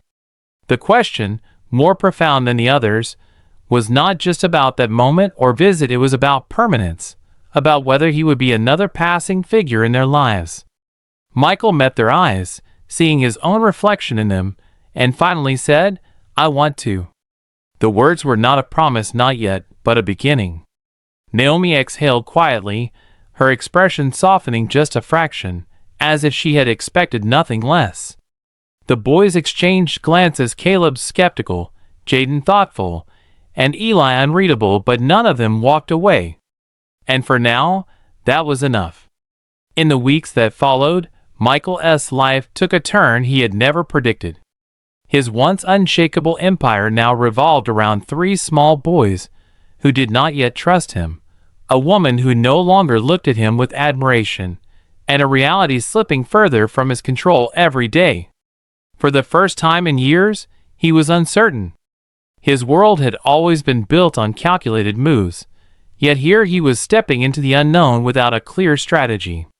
His early encounters with the boys were cautious and distant. Caleb, ever the leader, kept his guard up, watching Michael with narrowed eyes, never fully convinced of his intentions. Jaden was less confrontational but equally wary, studying him as if trying to decide whether this sudden presence was temporary or real.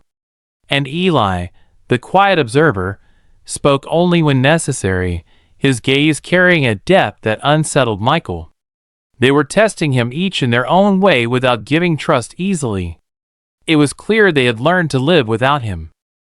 Naomi did not force the boys to accept him, nor did she shield them from disappointment.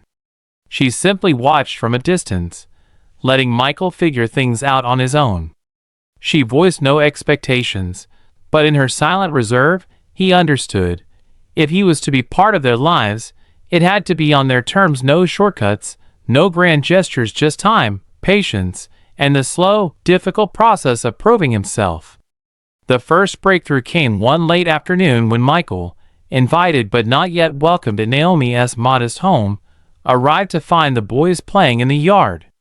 Their laughter drifted through the air as he watched from the porch. Hesitantly, he stepped onto the grass. Caleb noticed him first, pausing mid-chase, eyes narrowing with suspicion. "What are you doing here?" Caleb asked. Michael met his gaze steadily. "I wanted to see you." Jaden, more diplomatic, glanced at Naomi for an unspoken cue. Eli, silent as always, continued drawing, though Michael noticed his grip on the pencil tightened slightly as he listened. Michael then reached into his bag and pulled out a soccer ball, the very same one Jaden had been kicking when he first saw him at the park. "I thought you might need a new one," Michael said. Jaden stared at the ball for a long moment before finally taking it. He neither thanked nor rejected it. It was a small victory, but a victory nonetheless. Caleb challenged him, scoffing, "You think you can just bring us stuff and we'll like you?"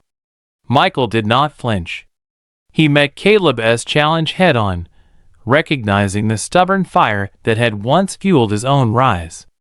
"No," he said simply, "I don't expect you to like me just because I'm here, but I'm not going anywhere." Caleb held his gaze for a long moment before finally looking away, and in that moment, Michael saw something in his eyes that wasn't just suspicion, it was curiosity. From then on, Michael made a conscious effort to show up not only when it was convenient or expected, but because he wanted to. He learned their schedules, memorized the little things that mattered. He attended Jaden's soccer games, sitting on the sidelines as his son played with a determination that was both impressive and humbling. He watched Caleb fearlessly climb trees and saw Eli disappear into his sketchbook, creating worlds with his pencil. Slowly, he learned the habits, quirks, and small details that made them who they were, like how Jaden always tied his shoelaces twice, or how Caleb never backed down from a challenge, even when it was reckless, and how Eli spoke in short, measured phrases that carried weight. The real test came one evening when Naomi had to work late, leaving Michael alone with the boys for the first time. It was a planned arrangement, and Michael was prepared, but when Naomi called unexpectedly asking if he could stay with them for a few hours, he didn't hesitate. Arriving at the house, he found the boys already halfway through dinner. Caleb barely looked up from his plate. Jaden eyed him curiously, as if wondering whether Michael knew what to do with 3 kids on his own, and Eli remained quiet, his gaze flickering between Michael and his brothers. The next few hours were a blur of controlled chaos. Caleb challenged him to a game of basketball in the driveway, clearly testing his patience more than his skill. Jaden focused on perfecting a trick shot with his soccer ball, and Eli, surprisingly, sat beside Michael on the porch, sketching quietly. It was strange, and knew the hardest thing Michael had ever done. By the time Naomi returned, the boys were sprawled on the couch, exhausted. Michael sat in an armchair, watching them, feeling something he couldn't quite define, a sensation softer and deeper than the victory of a business deal. Later, Naomi studied him from a distance. "They didn't chase you out," she remarked with a trace of amusement. Michael exhaled, leaning back, and in that quiet moment, he felt he had taken a step towards something real, something worth fighting for. Days blurred into weeks, and before Michael could fully process it, his life had changed irrevocably. He still held power, still commanded boardrooms and billion-dollar deals, but now his mornings sometimes began with Jaden kicking a soccer ball against his car tires, or Caleb daring him to a game of basketball, or Eli quietly handing him a sketchbook filled with intricate drawings. For the first time, Michael realized that proving himself to his sons was the hardest part of all. He had expected their distrust and prepared for rejection, but what surprised him most was the gradual shift in his own understanding of what truly mattered. He had spent his life chasing success, a solitary pursuit where nothing not directly contributing to his empire mattered. Yet watching his sons play, compete, and create showed him that some things couldn't be measured in profit margins or stock values. Naomi noticed the change, though she never commented on it outright. She remained cautious, still unwilling to let herself believe that Michael's presence was permanent. She had raised these boys alone, never expecting him to return, and she would not be easily convinced.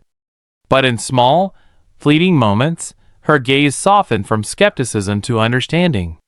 One quiet evening, after the boys had fallen asleep, Michael found himself alone with Naomi in her modest kitchen. The only sounds were the hum of the refrigerator and the occasional creak of the house. She stood by the sink, rinsing dishes, while he leaned against the counter and said, "You didn't have to stay this long." Without looking at him, Naomi replied, "No one expected you to." Michael exhaled slowly, choosing honesty over a flippant remark. "I didn't expect to either," he admitted. "And yet you did." After a long silence heavy with unspoken questions, he added, "I don't want to go back to how things were." Naomi studied him intently before asking softly, "What does that mean?" "It means everything," Michael replied quietly. "It means that my world has changed. It means I'm choosing something that has nothing to do with power, control, or ambition. I want to be here. I want to be with you and, more importantly, with them." Naomi's breath hitched, but she quickly masked it, looking away as if afraid to believe it. "You say that now?" she murmured. "But what happens when your world pulls you back? When the next deal or opportunity demands your attention?" Michael could have promised it wouldn't happen, but he knew words were empty without action. Instead, he said, "I place my company in the hands of my board today." Naomi's head snapped up, her expression unreadable. "What are you stepping back?" she asked. "Not completely, just not in every meeting, not in every decision." He exhaled slowly. "I spent my whole life chasing something I thought was the most important thing, only to realize I'd already lost what truly mattered." Naomi stared at him, searching for any sign of hesitation, but found none. Finally, she said softly, "You don't get to just show up and expect everything to fall into place." "I know," Michael replied. "That's why I'm not asking you to believe me right now just to let me prove it." The silence stretched between them, heavy with years of hurt, regret, and missed chances. After a long moment, Naomi nodded and said, "You have a lot to prove." Michael answered quietly, "I know, and I will." Rebuilding trust would not be immediate, but for the first time in his life, Michael Carter was willing to fight for something more than success, and he vowed not to let it slip away. It had been 25 long years since that fateful wedding, 25 years in which the echoes of scandal, regret, and lost opportunities had never fully faded. In the high-rise penthouse on Park Avenue where Michael Carter once ruled his world with an iron fist, the remnants of his former empire now lay in ruins. Time had etched deep lines on his face, and turned his once piercing eyes into windows of sorrow and wisdom. He sat in a worn leather armchair that had seen countless sleepless nights and silent reckonings, a glass of scotch in one hand, and a faded photograph of happier days in the other.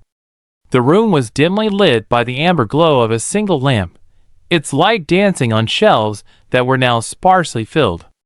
Once, those shelves had been stacked with awards, plaques, and memories of success.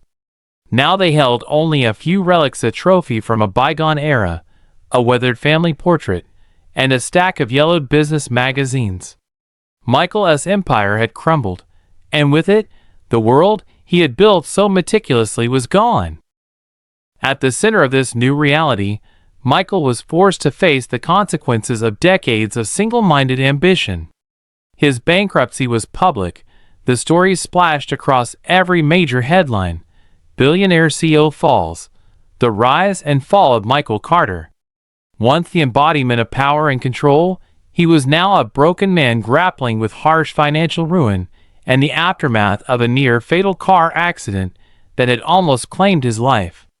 It was a cold November night when the accident happened, a night that marked the beginning of a series of tragedies that would redefine the lives of every member of the Carter family. Michael had been driving home in his aging sedan, a far cry from the luxury vehicles he once preferred. The roads were slick from an unexpected rain, and a momentary lapse in judgment sent his car careening off the highway. The impact was devastating. Metal crumpled, glass shattered, and Michael, pinned among the wreckage, fought for every breath. Rescue teams arrived amid flashing red and blue lights, their faces grim as they worked to free him. Amid the chaos, a truth emerged that would haunt him for years to come. The severity of his injuries threatened his very survival. In the days that followed, as he lay in a hospital bed, with tubes and monitors replacing the steady rhythm of his heartbeat, his estranged family rushed to his side. Victoria Davis, his ex-wife, who had once left him, convinced that his world was beyond redemption, had sacrificed everything for her own survival. But even more heartbreaking was the sacrifice of his sons, who had sold every asset, every scrap of their family fortune, in a desperate bid to raise money for Michael's medical bills. The worst blow, however, came when it was revealed that one of his sons, Jaden, the middle child with the quiet eyes that had always seemed to hide a reservoir of empathy, had donated his kidney to keep Michael alive. It was a gift born out of both love and sacrifice, an act that underscored the stark contrast between the man Michael had once been and the father he had become. In the sterile white corridors of the hospital, Michael awoke to a chorus of beeping monitors and the faint murmur of doctors discussing his condition. His body was battered, his mind fogged by painkillers, but one thought pierced through the haze: he had been given a second chance. The near-fatal accident, the bankruptcy, the public humiliation, all of it had stripped away the layers of arrogance and detachment that had once defined him. "Mr. Carter?" a nurse asked softly as she adjusted the floor. "Can you hear me?" Michael's eyes fluttered open, and for the first time in years, he allowed vulnerability to seep in. "I can hear you," he rasped, his voice barely a whisper. The nurse offered a small smile, her eyes full of sympathy, but Michael's mind was already far away, replaying the events of that disastrous night, the weight of each decision crushing him. When Victoria and the three sons finally gathered at his bedside, the air was thick with unspoken remorse and regret. Victoria, who had once been the polished image of Hollywood glamour, now looked older, her eyes clouded with worry and regret. Caleb, the eldest, bore a hardened expression, while Jaden's gentle, soulful eyes betrayed the pain of his sacrifice. Eli, the youngest, was silent, his quiet presence a constant reminder of the years he had spent yearning for a father who had always been absent. "I'm sorry, Dad," Caleb said at last, his voice cracking with emotion. "We did everything we could. We sold everything, even if it meant sacrificing our future." Michael's throat tightened. "No, I'm the one who is at fault," he murmured, struggling to reach out to his sons. "I lost sight of what mattered: family, love, and trust. I was too blinded by ambition." Jaden, still weak from the kidney transplant, squeezed Michael's hand with fragile strength. "I did it because I believed you deserved a second chance," he whispered, his voice filled with a mix of pain and hope. Eli, his gaze fixed on the floor, finally spoke in a soft tone. "I've always wanted you to be here, Dad." His simple words cut through the room like a knife, leaving no room for pretense. In that moment, Michael realized that he had been given a lifeline, not only physically but emotionally as well. The betrayal of the past had given way to a raw, unvarnished truth. He had a chance to rebuild what he had lost. But the path ahead would be steep and fraught with hardship. As Michael slowly recovered from his injuries, the Carter family's dynamics began to shift in unexpected ways. The bankruptcy had left them with nothing, yet it also leveled the playing field. Gone were the days of luxury and untouchable power. Now, the family was forced to confront the raw reality of their lives and the decisions that had led them to this point. In the dim light of a modest apartment that had become their temporary home, Michael and his sons gathered around a rickety dining table. The space was nothing like the opulent settings of their past, but it was filled with a newfound warmth, a sense of togetherness that had been absent for far too long. "Dad, we've been thinking," Caleb began, his tone measured and cautious. "Maybe it's time to rebuild something that isn't just about money. I mean, we lost everything, but maybe we can rebuild together." Michael's eyes, once so hardened by years of corporate warfare, softened. "Rebuild?" he echoed, his voice laden with disbelief. "You think we can rebuild our legacy?" Jaden, his voice steady despite his pain, replied, "I believe we can, if we learn from the past. We can start with what we know, our family as history, our experiences, and build something meaningful out of it." Eli, the quiet observer, nodded in agreement, his eyes reflecting a maturity beyond his years. "We need to work together. Maybe, Dad, you could teach us what you learned about business, about life. Let us create a new empire, one that is built on trust and resilience, not just on profits." For the first time in decades, Michael felt the stirrings of hope.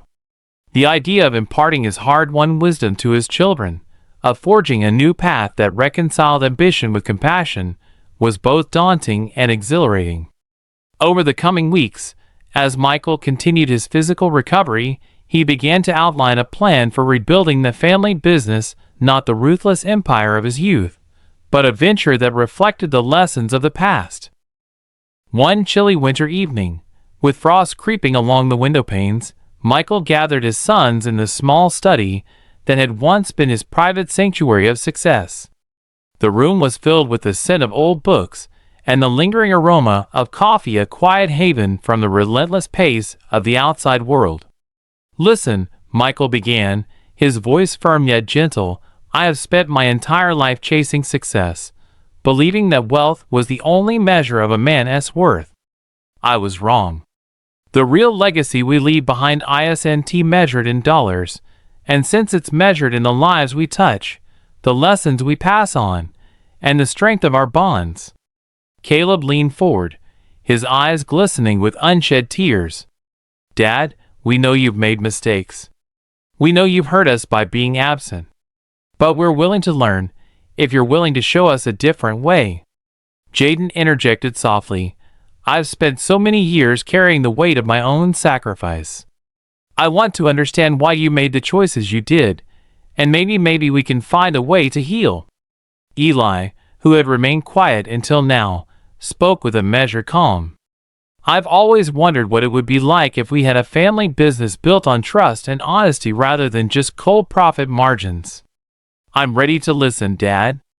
Michael's heart ached at the sincerity in his sons' voices.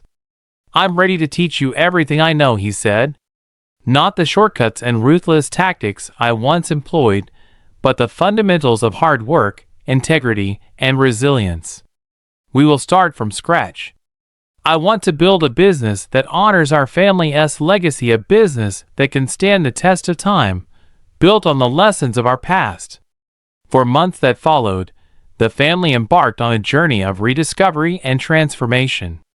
Michael, once a titan of industry, found himself humbled by the daily grind of rebuilding. The once pristine boardrooms were replaced by modest offices, and the sprawling corporate headquarters gave way to a small but dedicated team working out of a renovated warehouse on the outskirts of New York City. Every morning, as the sun rose over the horizon, Michael and his sons gathered for breakfast in their new, austere home, a far cry from the lavish estates of their past. The table was set with mismatched plates and simple fare, but the conversations were rich with hope and determination.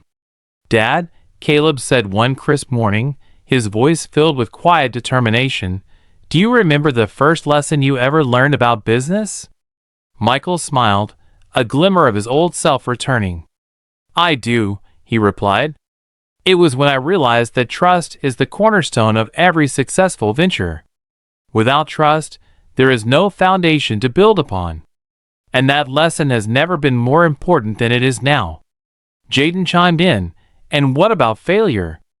I know we've all experienced it in different ways. How do we learn to see failure as a stepping stone rather than a dead end?" Michael's eyes softened with reflection. "Failure, my son, is not the end, it's a lesson. Every misstep, every loss, every hardship teaches us something. It forces us to re-examine our choices and to find a better way forward. In our new journey, we will not fear failure, we will embrace it as part of the process." Eli, who had always been the quiet observer, added, "And we must remember that no matter how dire the circumstances, we have each other. That bond is more valuable than any amount of money." The lessons that Michael imparted were not just about business strategies and financial acumen, they were about life itself. In the evenings, after long days of planning, designing, and rebuilding, the family would sit together in the modest living room, their faces illuminated by the soft glow of a table lamp. They talked for hours about dreams, regrets, and the future they hoped to create. "Dad," Caleb said one night, his tone both challenging and hopeful, "I want to know what motivated you to keep going, even when everything seemed lost. What kept you moving forward?" Michael took a long, slow sip of water before answering. "It was the realization that I had wasted too many years chasing things that didn't truly matter. I had sacrificed love, family, and the simple joys of life for the sake of success. When I nearly died, I was forced to confront the emptiness that all that success had left me. And it was then I realized that the greatest wealth isn't found in money, it's found in the relationships we build and the legacy we leave behind. The road to rebuilding was not without its setbacks. There were days when frustration boiled over into heated arguments, when the wounds of the past reopened, and when the ghosts of lost opportunities haunted each conversation. Yet, even in the midst of conflict, there was a growing understanding that every member of the family had a role to play in their collective redemption. One stormy afternoon, as rain pounded against the windows of their small office, Caleb and Jaden found themselves at odds over a crucial business decision. The two had clashed fiercely, Caleb, with his unwavering determination, and Jaden, with his careful, measured approach. "You're too cautious, Jaden," Caleb shouted, his voice echoing in the cramped space. "If we don't take risks, we'll never rebuild what we lost." Jaden's eyes narrowed as he shot back. "And if we take reckless risks, we'll end up back where we started, broken and humiliated. We need to be smart about this, Caleb. We have one chance to get it right." Their argument hung in the air, thick with tension, until Michael stepped between them. "Enough," he said firmly, his voice calm but resolute. "Both of you are right in your own way. Risk is necessary for growth, but so is caution. We must strike a balance. This business is not about one bold move, it's about consistent, thoughtful decisions. We have a long road ahead, and we must work together if we are to succeed." For a long moment, the room was silent, the rain a constant drumming on the roof. Then Caleb exhaled sharply, his anger dissipating into reluctant understanding. "I'm sorry, Dad," he said quietly. I don't want us to waste any more time."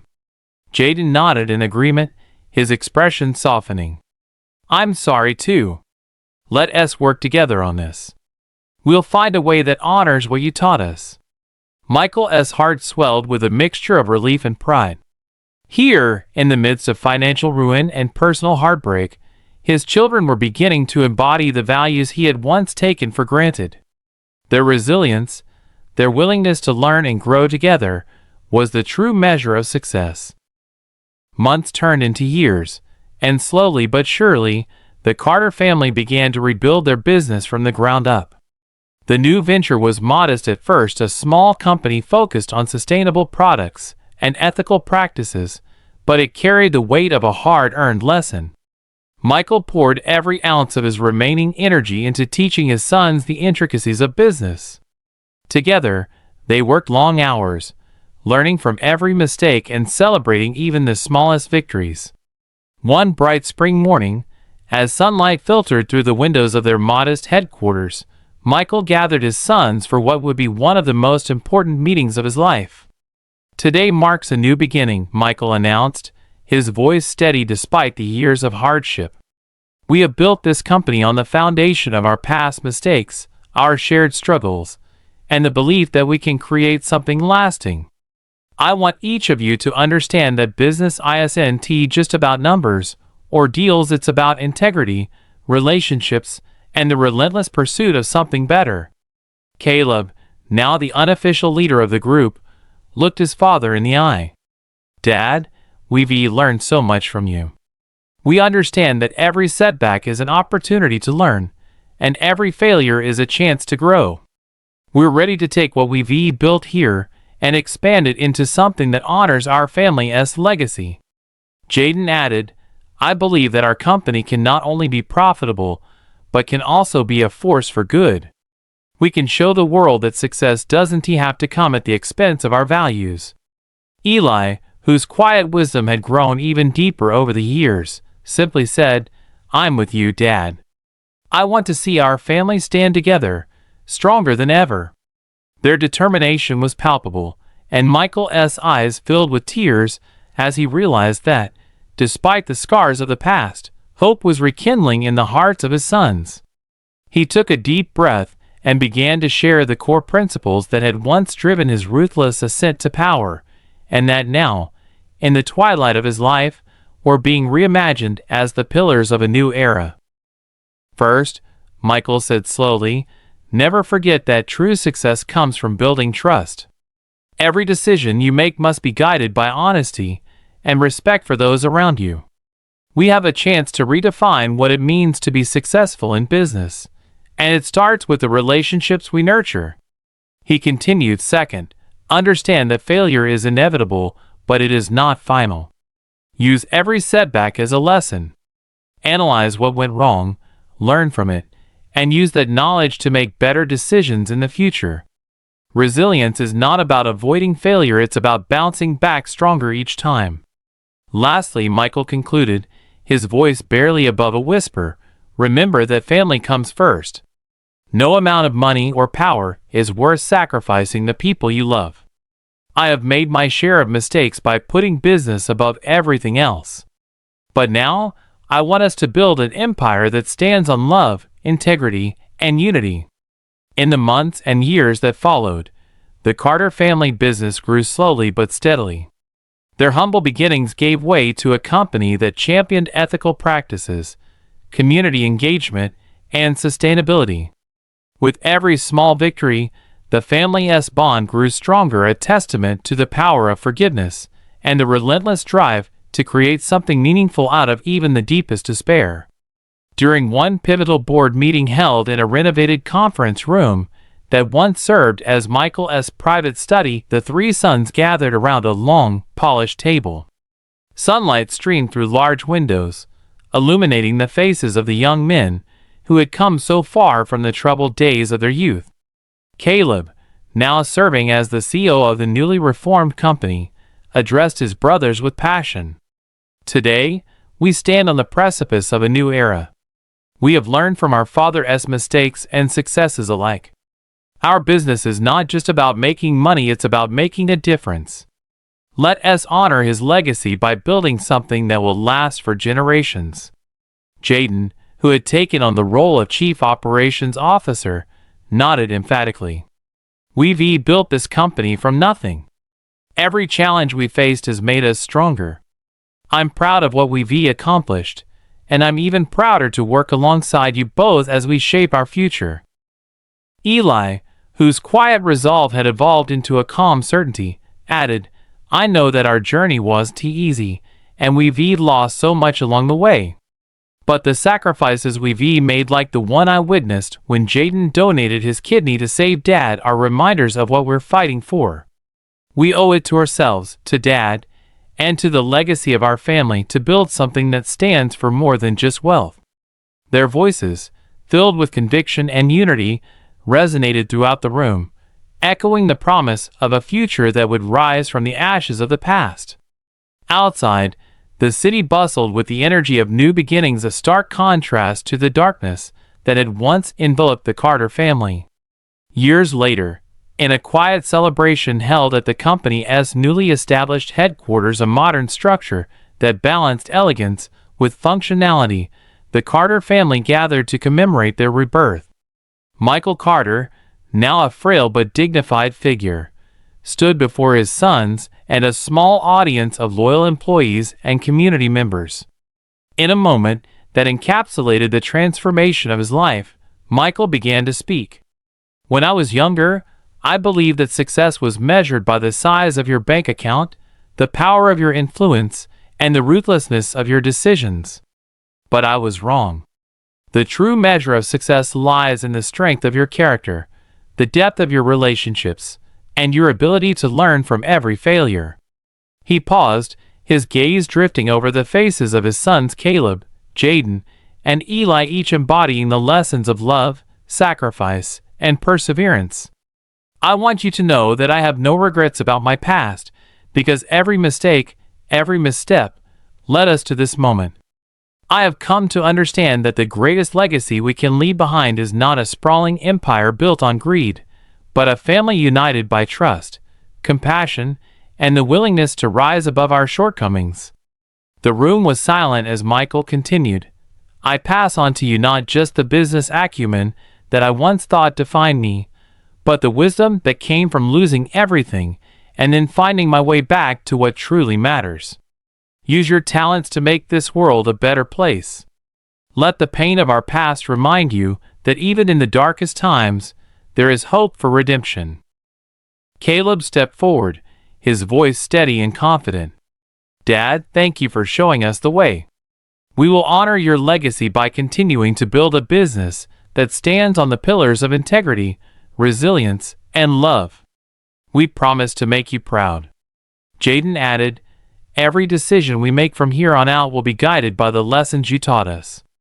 We will forge a new path, one that is sustainable, ethical, and built on the trust of our community.